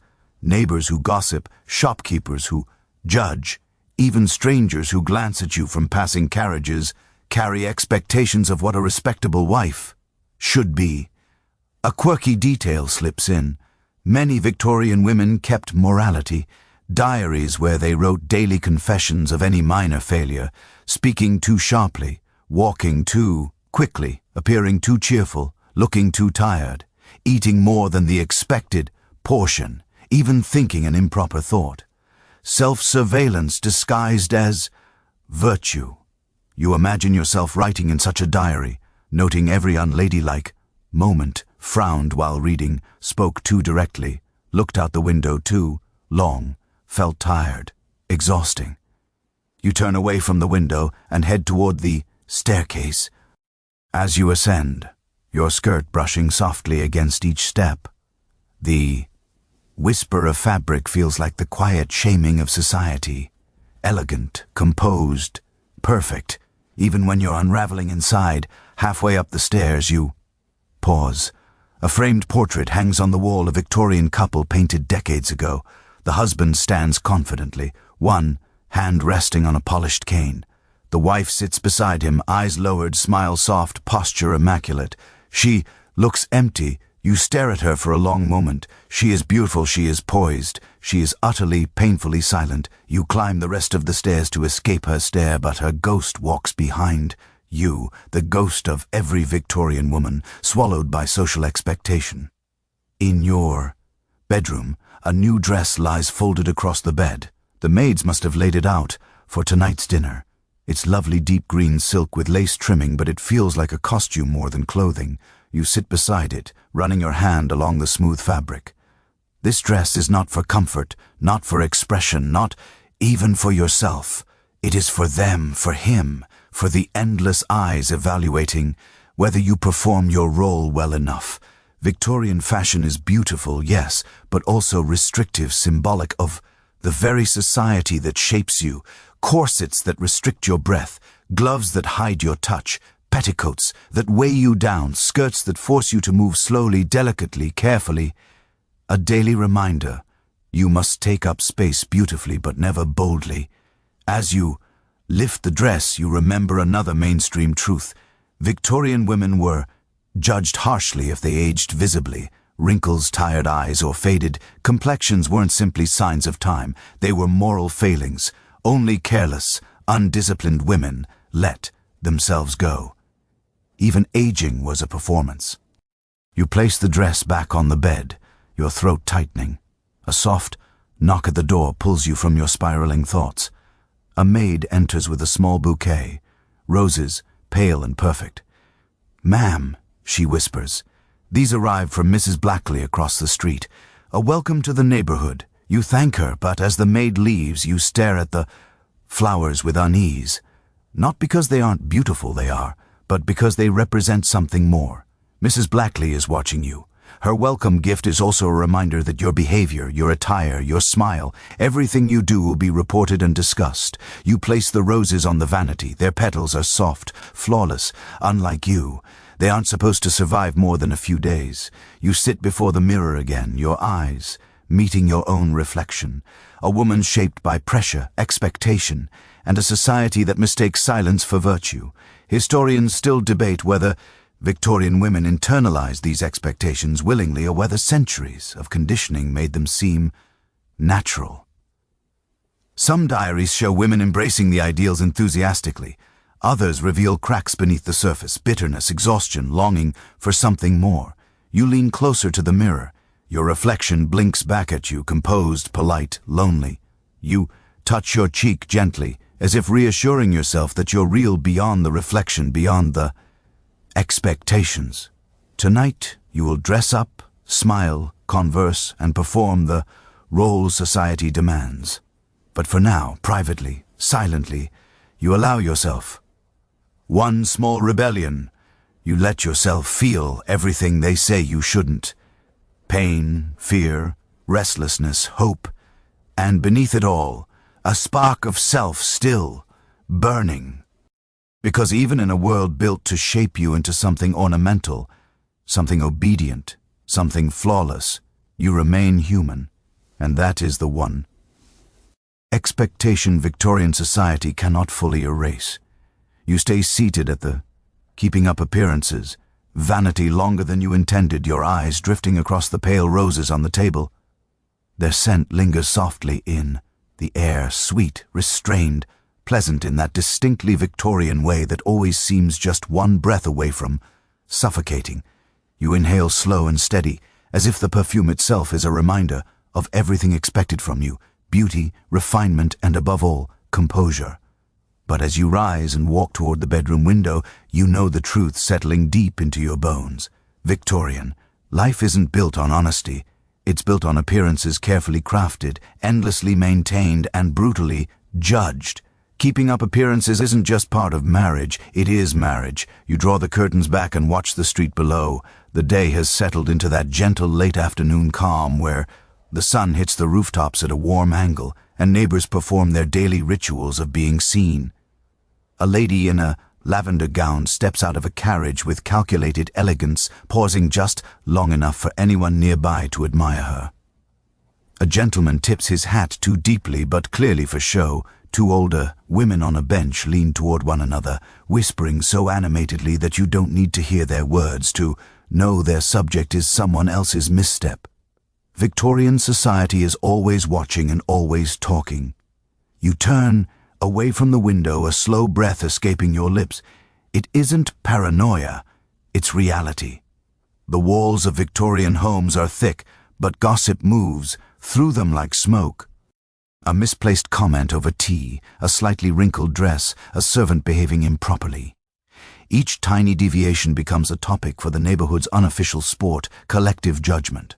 A mainstream fact drifts to mind. In Victorian England, reputation wasn't simply a social accessory. It was currency, a wife's entire social value, her husband's status. Even the future prospects of her children depended on the consistency of her public image. You walk downstairs, into the main hall, the familiar cold marble meeting your slippers. A maid hurries past without meeting your eyes. She knows how fragile the boundary between proper household and scandalous disaster can be. If the servants slip, you look incompetent. If you slip, the household looks unsalvageable. The drawing room awaits you with its immaculate arrangement. The sofa angled just so, the lace doilies perfectly aligned, the mantels dusted to an almost obsessive degree.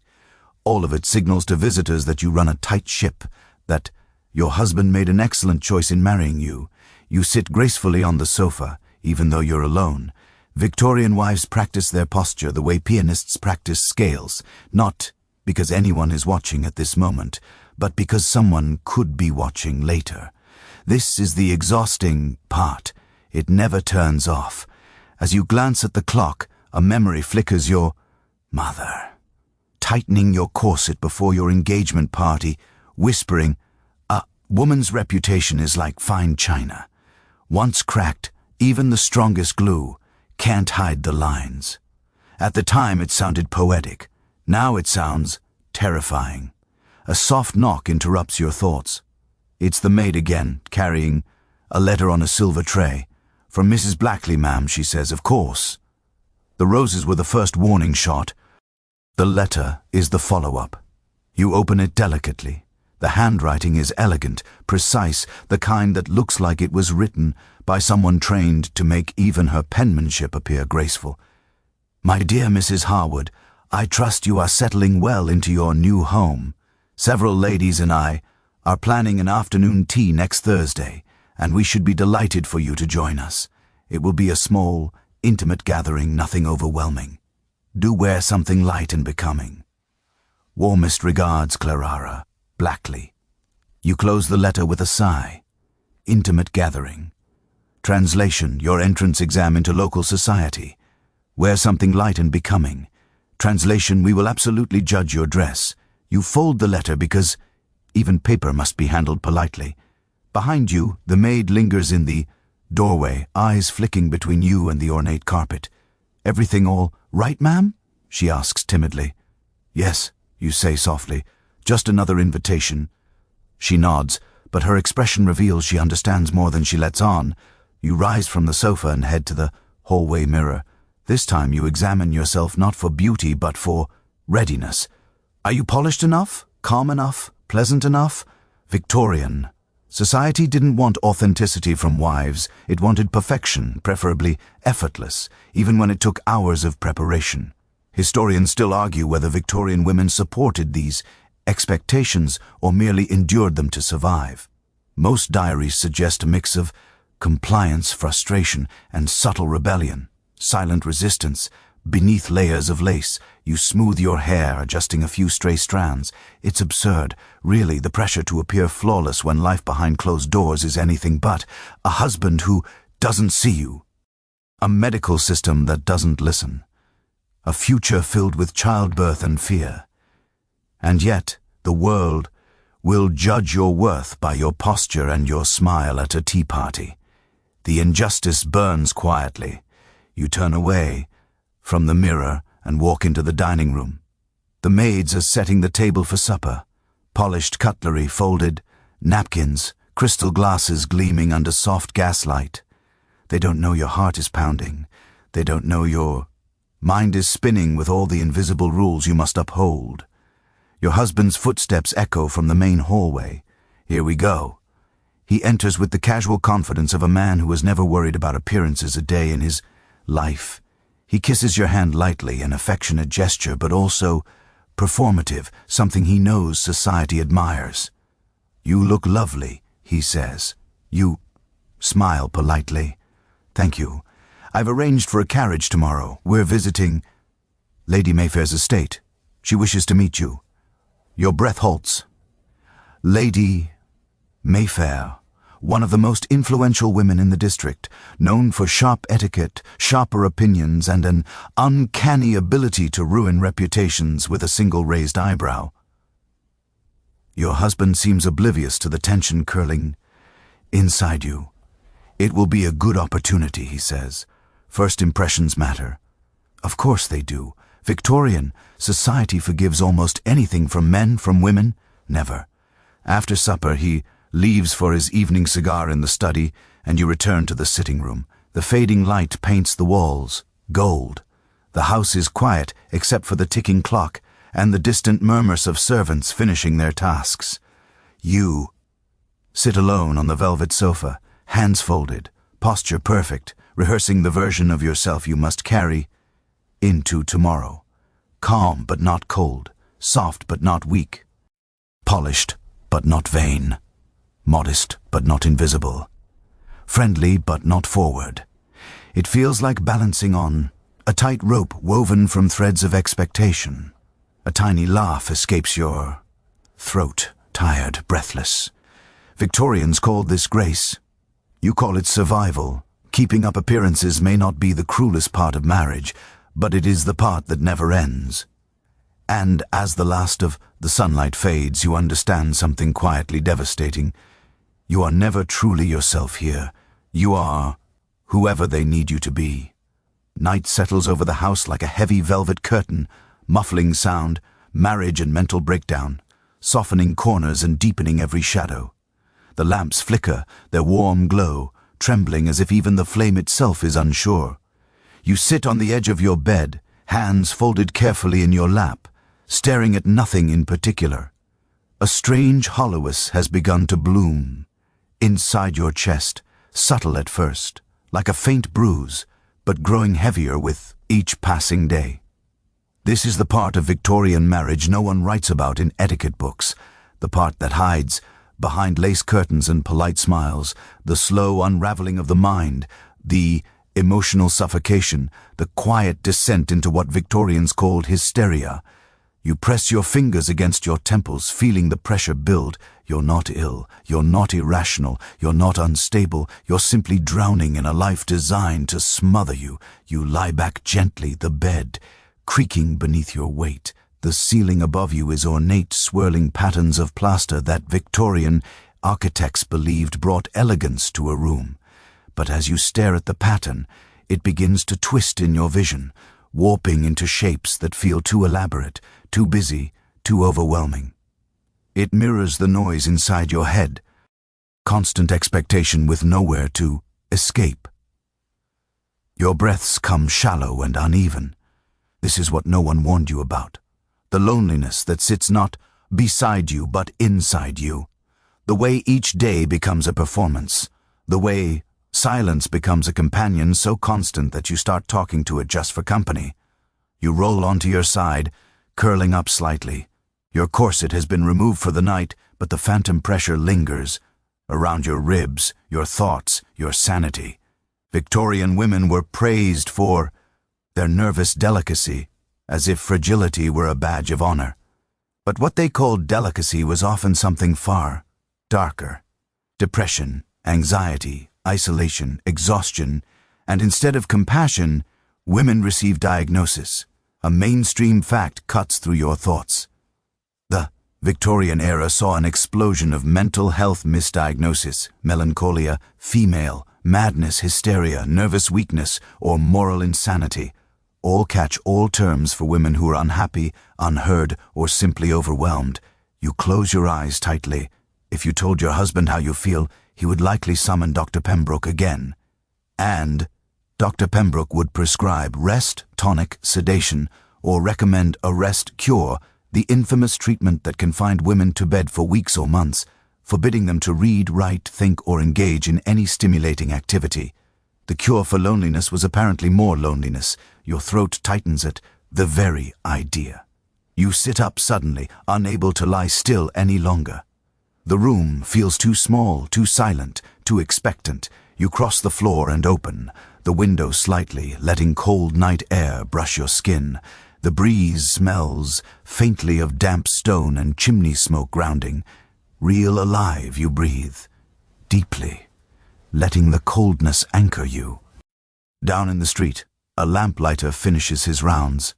His lantern sways, casting long shadows across the cobblestones. You watch him for a moment, wishing irrationally, desperately, that you could trade places with him. His life may be simple, but it is his. He walks where he wants. His mind belongs to him. Yours feels like borrowed space. You close the window and wrap your shawl around your shoulders. As you move across the room, your gaze lands on a fainting couch, the piece of furniture Victorian women were expected to use whenever their emotions became too much. But the couch wasn't made for fainting. It was made for silence, for hiding, for suffering politely. You sit down slowly, running your hand along the curve of the wooden frame. This couch has held countless women before you, women whose minds buckled under the same pressures, women who whispered their fears into the embroidered cushions because no one else would listen, women who learned that breaking quietly was better than screaming loudly. Victorian homes weren't just beautiful, they were containment chambers for female emotion. You lean back, closing your eyes for a moment, trying to collect yourself. But the thoughts don't slow. They swirl, they tighten, they circle like birds searching for a place to land. Another memory surfaces, something you overheard from the maid. Her cousin locked away in a small country asylum for mania after the death of her second child. Mania, they called it, even though she was simply grieving. Victorian society had no space for a mother's anguish. A clean household needed clean emotions. You shiver. Historians still debate how many Victorian women were institutionalized for emotional distress rather than true mental illness, but the truth is painfully clear. Being unhappy could be considered madness if you were a woman. A quiet knock at the door pulls you back. "Ma'am," a maid whispers softly, pushing the door open a sliver. "The master asked that you join him in the drawing room before bed." Of course he did. Appearance must be maintained. Even at night you nod and rise, smoothing.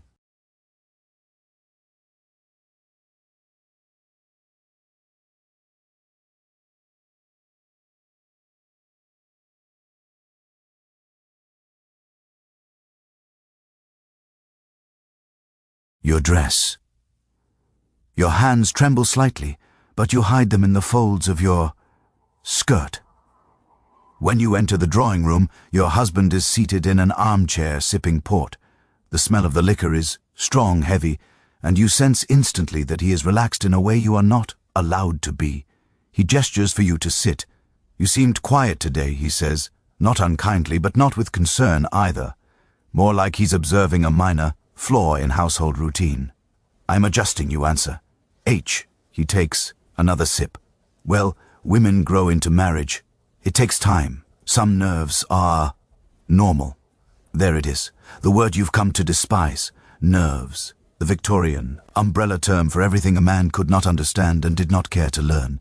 You sit stiffly listening to him, talk about trivial matters, nodding when appropriate, performing calmness even though your mind feels like it is fraying along the edges. The conversation is short, polite, empty. When you finally return to your room, your chest feels tight. You undress slowly, methodically, as though moving too quickly might cause you to shatter. The maid helps you out of your corset. Her fingers gentle but efficient. She doesn't ask questions. Servants are trained to notice without speaking, to understand without acknowledging. Before leaving, she pauses. Ma'am, she whispers, "If you ever need anything, if you ever feel unwell, you can ring for me." Her voice is soft, human, a lifeline in a sea of expectations. You nod gratefully. After she leaves, you slip beneath the blankets. The lamp flickers once, twice, then steadies. You lie very still, staring into the dim room. You're not losing your mind. You're being crushed by a life that never lets you breathe. The madness isn't inside you. It's around you. Pressed into the walls, woven into the fabric, baked into the expectations. And as sleep slowly pulls you under, one thought echoes quietly in your mind. If Victorian wives seem fragile, maybe it's because they were never allowed to be real.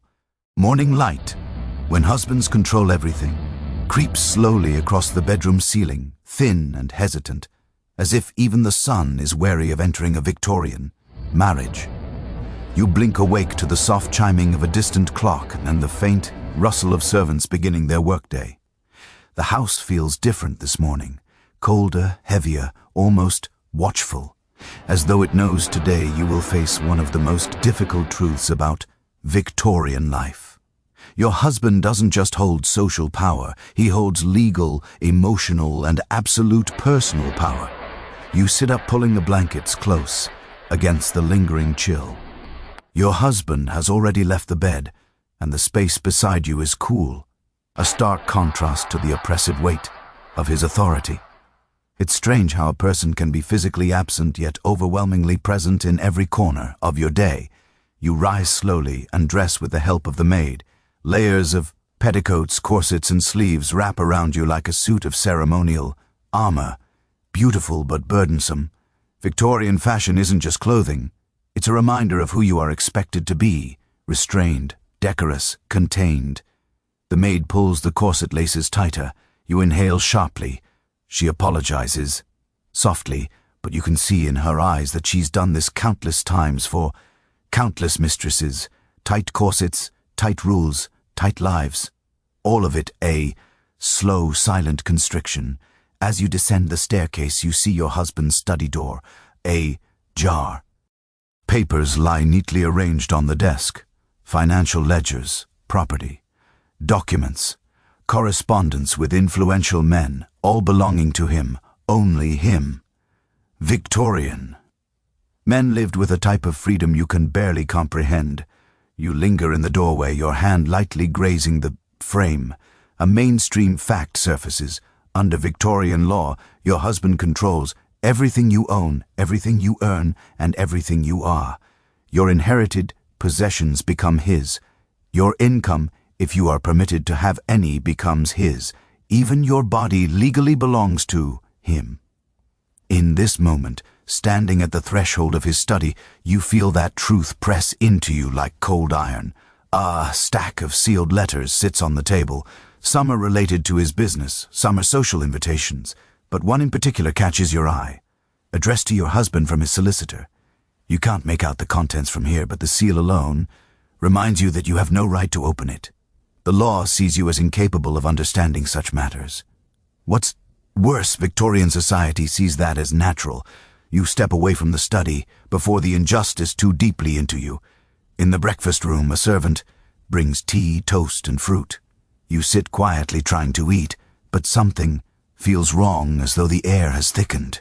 You feel watched, not by the servants, not by your husband, by the weight of expectation itself, the expectation that you must accept everything, endure everything, and question nothing.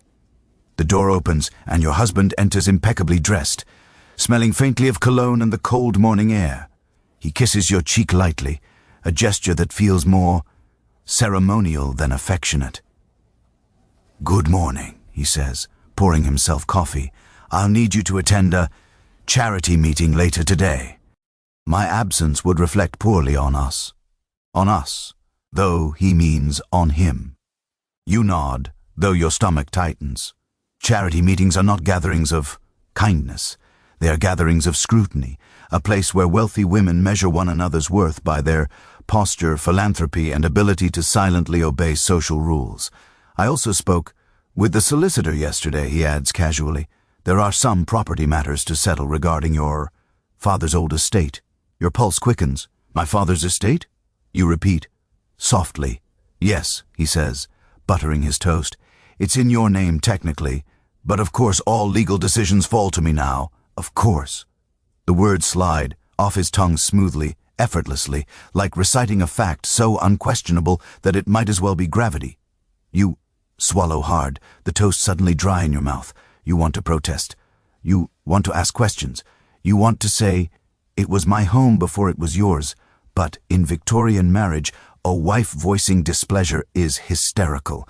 A wife questioning her husband is improper. A wife wanting control is unnatural. He continues eating without noticing the devastation in your eyes. After breakfast, he leaves for the day, coat buttoned, hat in place, stride, confident. He doesn't ask how you'll spend your time. He doesn't need to. The unspoken assumption is clear. Your job is to manage the house, maintain appearances, and exist gracefully. As the front door shuts behind him, the silence becomes suffocating. You retreat into the sitting room, curling up on the fainting couch. You rub your hands together slowly, trying to warm them. Victorian houses are cold, but not nearly as cold as the realization forming inside your chest. Your husband doesn't need to control you overtly. The system controls you for him. You close your eyes and think of the hundreds of ways Victorian husbands exercise their power. They could forbid friendships, limit movement, dictate clothing, control money, choose where the family lives, decide when or if their wives saw. Relatives, and in darker cases, use physical force with no legal consequence. Historians still debate how common the harshest forms of control were. But even in kinder marriages, the imbalance was absolute. You open your eyes again as a sudden noise echoes down the hall. The housemaid accidentally dropped a silver tray. You hear a sharp reprimand from the butler. The girl apologizes frantically, her voice trembling. You recognize the desperation, instantly. Fear.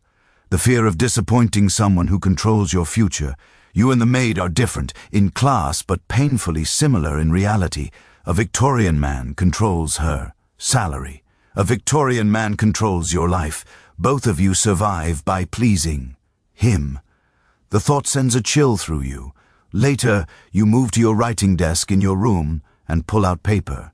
You begin a letter to your mother, hoping for comfort. But halfway through the first sentence, you stop. You cannot write the truth. You cannot say, "I feel trapped." You cannot say, "I feel erased." You cannot say, "I am scared." Victorian letters are often read aloud to husbands. Privacy is a luxury you no longer own. You crumple the paper slowly. Instead, you write something polite, cheerful, carefully curated, the written equivalent of a forced smile. My marriage is settling nicely. The household keeps me busy. I am doing well. Lie after lie after lie. You seal it, tears pricking behind your eyes. By the time afternoon arrives, you sit in the hallway, waiting for the carriage that will take you to the charity meeting, the next stage of your performance. Servants bustle around as though the house itself is preparing you for display. You catch a glimpse of yourself in the mirror. You look beautiful. You look graceful. You look like a woman who belongs here, but behind your eyes, something is cracking. Quietly, carefully, invisibly. Your husband doesn't see it. Society won't acknowledge it. Victorian marriage won't allow it.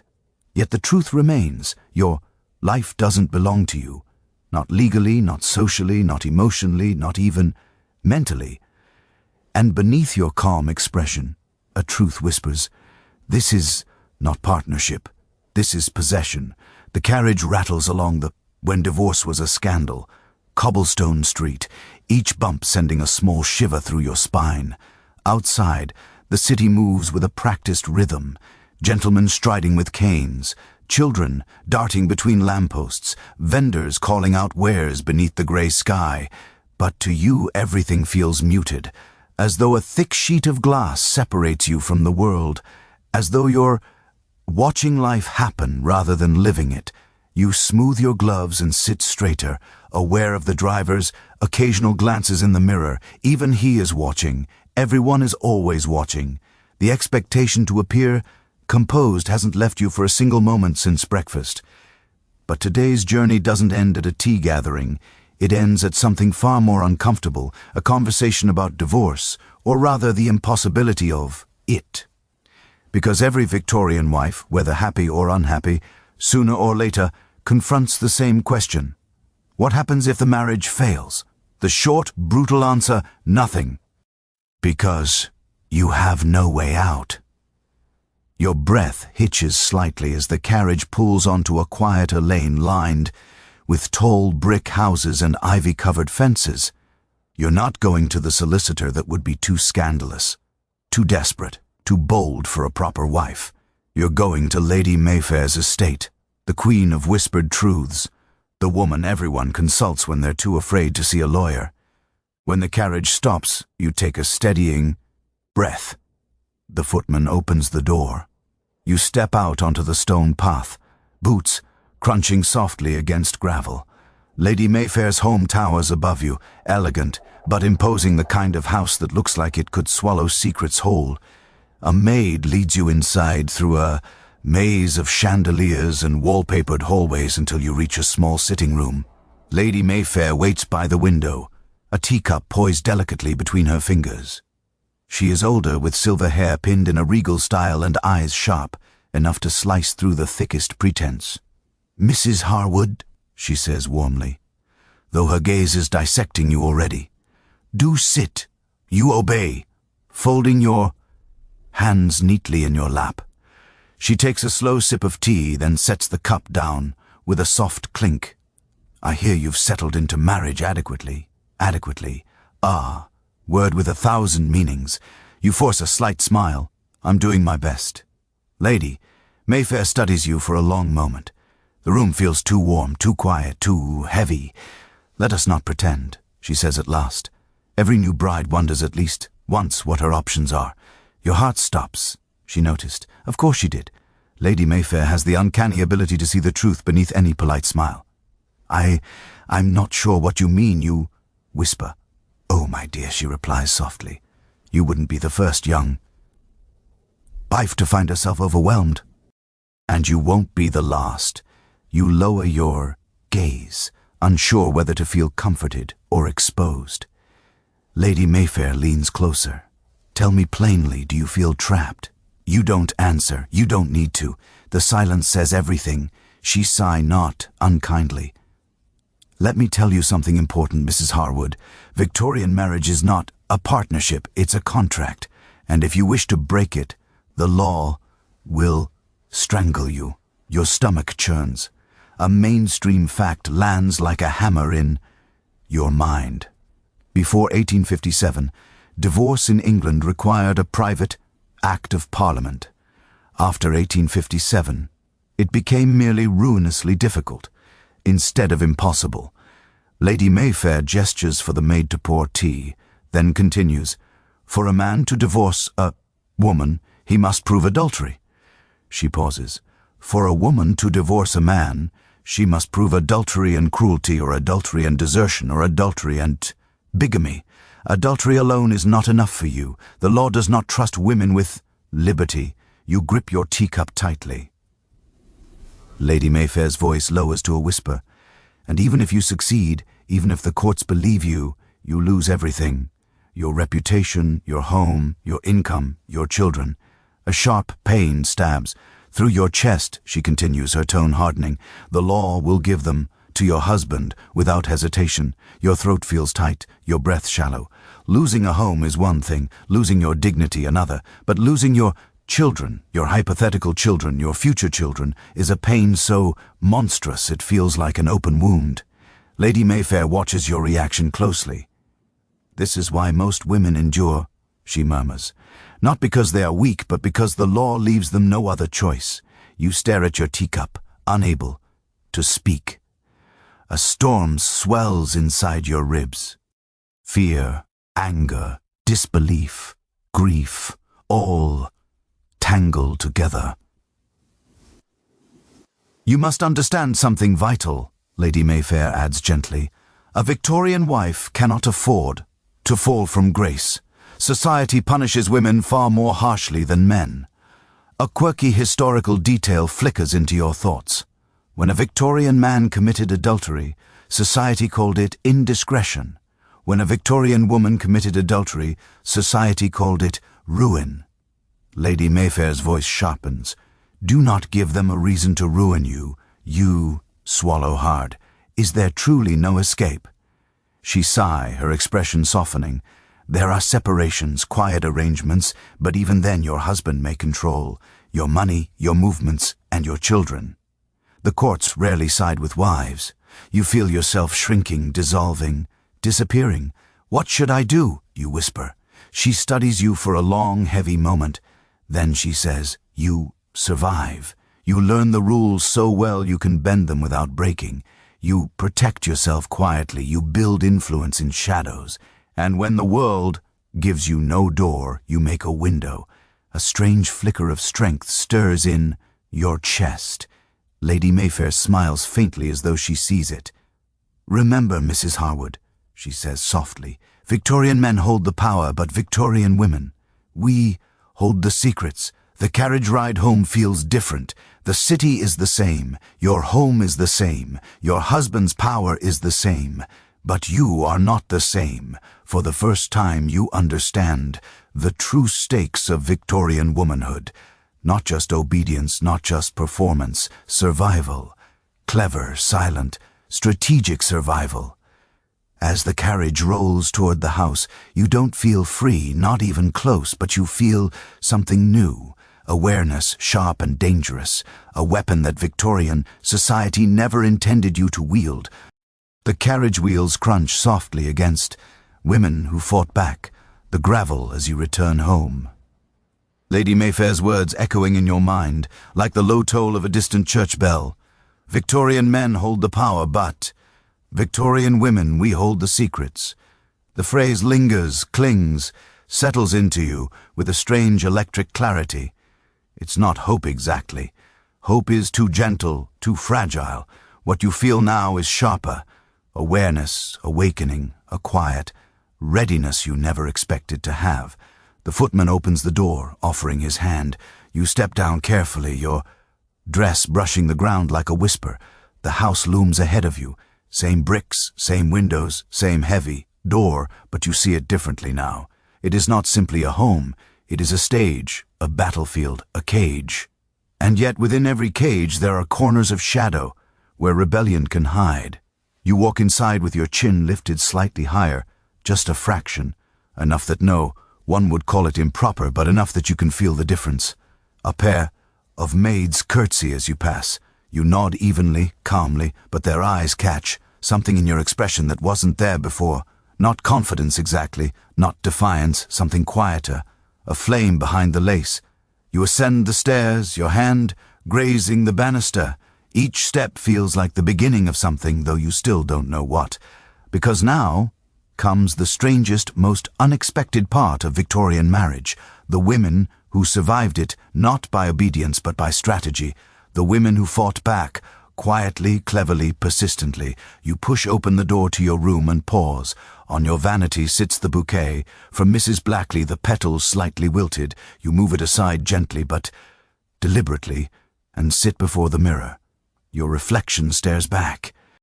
Tidy hair, calm expression, perfect posture, a proper wife, a respectable woman.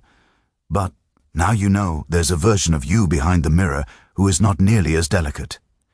Lady Mayfair was right. Victorian wives were expected to bend until they broke, but not all of them did. Some of them learned to bend like steel. After a few minutes, you rise and move to your writing desk.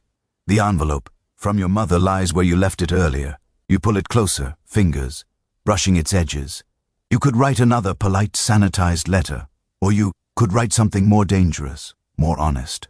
You open a new sheet of paper, dip your pen, hover, and then, instead of writing your fears or frustrations, both too dangerous to put in ink, you write carefully coded lines, the kind of subtle messages women used to send each other when men were always reading over their shoulders. I am finding my footing. Marriage is instructive. The house is large, but I am learning its corners. I am learning my role and how to adapt it. Only another woman would understand the subtext. Only a mother would read between those lines and hear what you truly mean. You seal the letter with a quiet exhale, one step, small, simple, but yours. When you return to the hallway, a soft noise catches your attention. The door to your husband's study is cracked open and voices drift out. She seems uncertain, a man says, unfamiliar, possibly a business associate or a distant cousin. She'll settle, your husband replies. They always do. A wife just needs direction. You feel something flare inside you, not rage, not sorrow, something steadier, a recognition of the battlefield. This is how he sees you, someone to be shaped, someone to be managed. But Lady Mayfair's voice returns. You survive by being underestimated.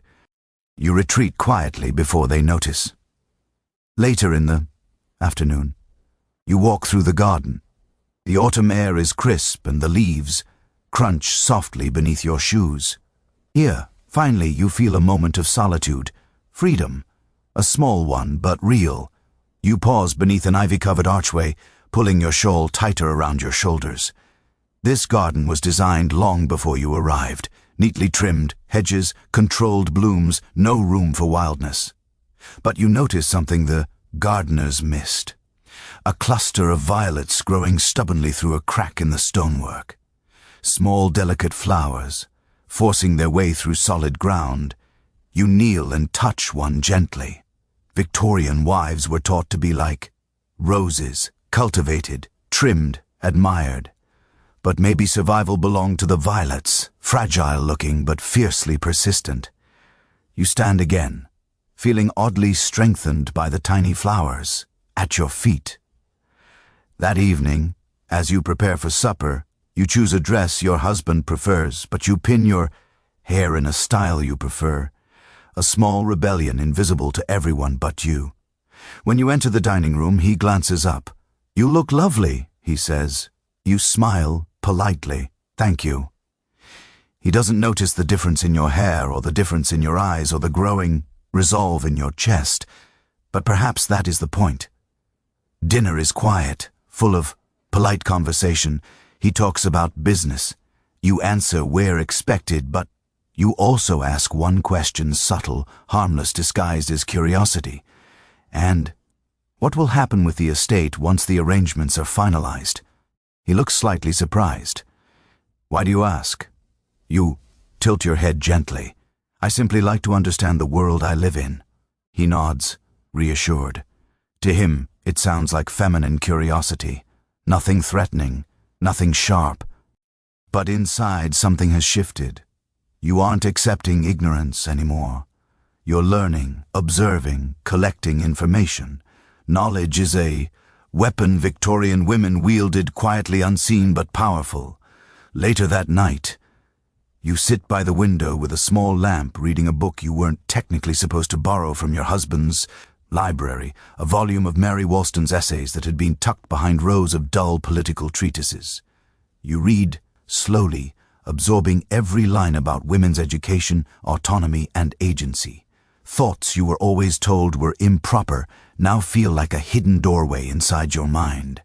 As the clock strikes 9, you close the book and rest your hand on it thoughtfully. You think of the women history forgot wives, mothers, widows who survived marriages far harsher than yours by using wit, intelligence, alliances, letters, influence, manipulation of social rules, subtle charm, and quiet resistance. Women who found freedom not outside the system but through its cracks. Women who created networks, friendships, and coded conversations across tea tables. Women who supported each other in whispers. Women who shaped their world from the shadows. Victorian men held the public power. Victorian women held the private power, soft, silent, strategic, and often far more enduring. And slowly, piece by piece, you understand you are not powerless, not entirely, not anymore. The darkness outside deepens, the house settling into its nighttime hush. You leave the lamp on your nightstand and slip into bed, your heartbeat calmer than it has been in days. Tomorrow the world will demand your obedience again. It will measure your dress, your posture, your tone, your smile. Your husband will expect silent compliance. Society will expect flawless performance. But tonight, here alone, you allow yourself a quiet, radical truth. You will survive this era not by fitting into it, but by outthinking it. And that is a rebellion no one can see coming.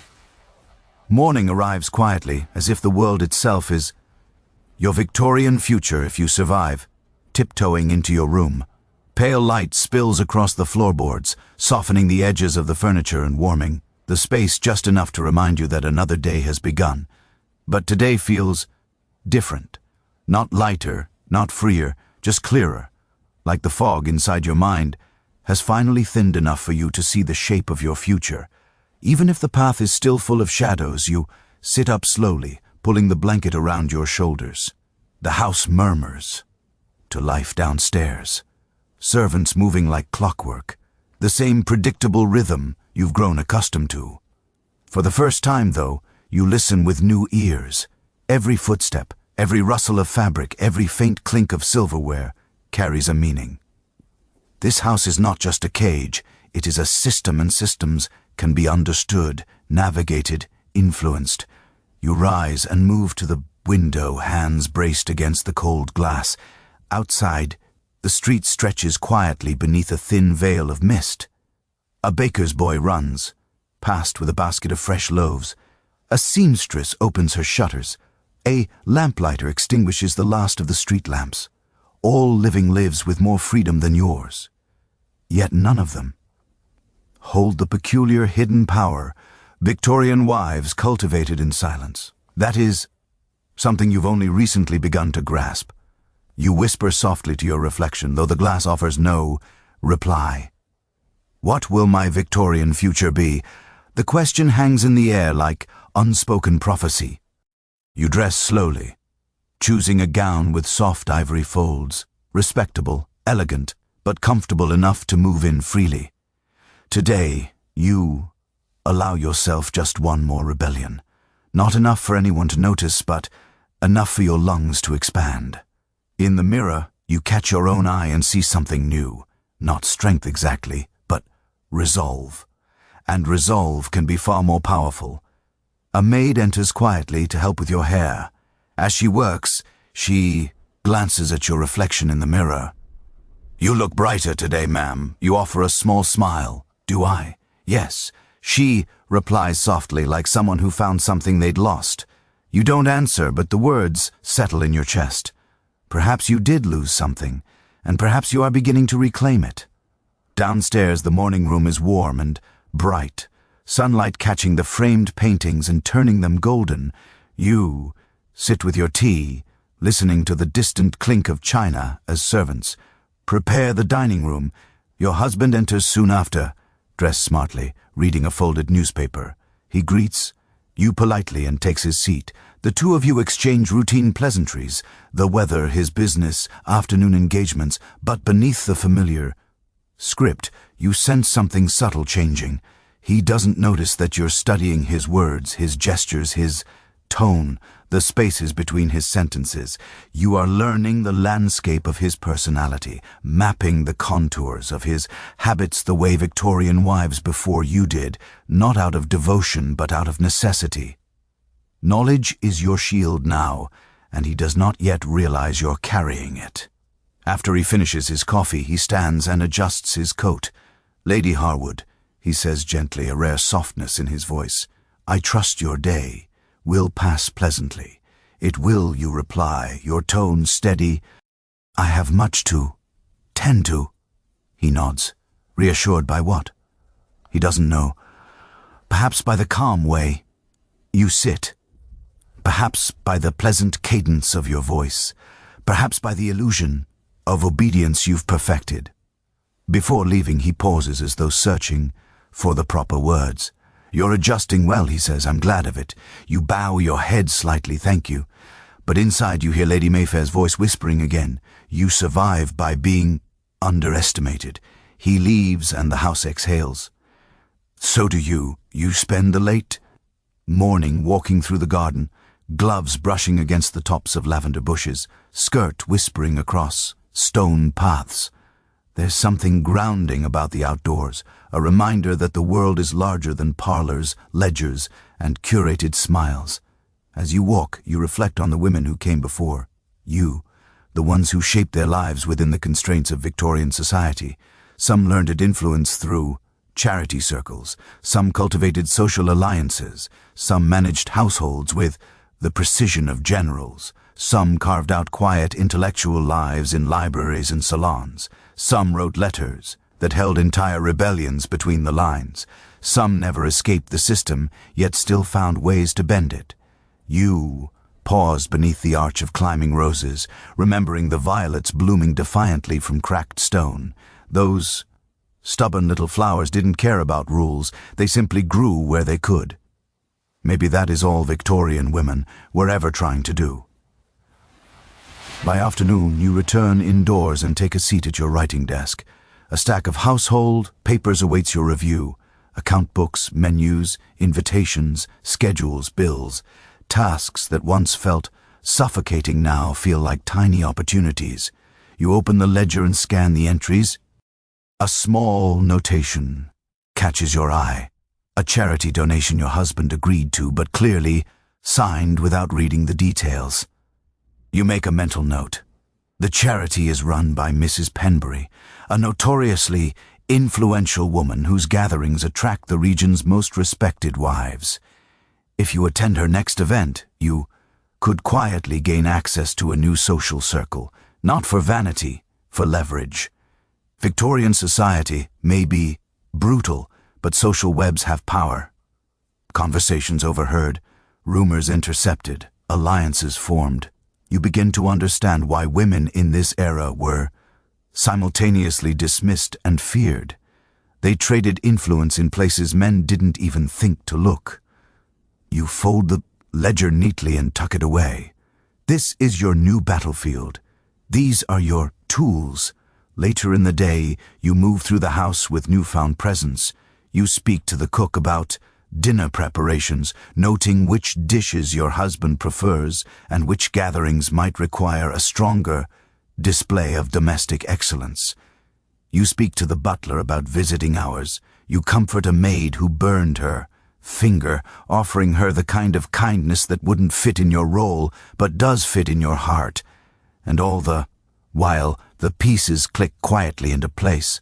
The way the household runs, the way the neighborhood watches, the way your husband moves, the way society breathes. You are learning your world. And when a woman knows her world, she is no longer lost within it. That evening, you retire early to your room. The maid helps you remove your gown and unlace your stays, and when she leaves, you sit at the edge of your bed, feeling the quiet settle over your shoulders like a soft shawl. You take up your journal, one you keep hidden behind a loose floorboard beneath your wardrobe, and write your thoughts in careful, controlled strokes. I am beginning to see the shape of my life. It is not freedom, not yet, but it is not nothing. I am finding small ways to exist inside all this expectation. I am finding small ways to remain myself. I am finding corners of power they do not see. You stare at the words, heart trembling but steady. Victorian marriage may be brutal, it may be suffocating, it may be a stage where your role was assigned before you were even born, but somehow in the quiet spaces between duty and expectation something else grows, something delicate, defiant, and deeply human. Your Victorian future is not written yet. It will not be easy.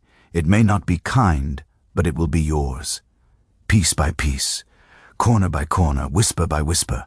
You close the journal, hide it away, and slip beneath the covers. Tomorrow you will rise again to face a world that demands perfection. But tonight you rest as the most dangerous thing a Victorian wife can be,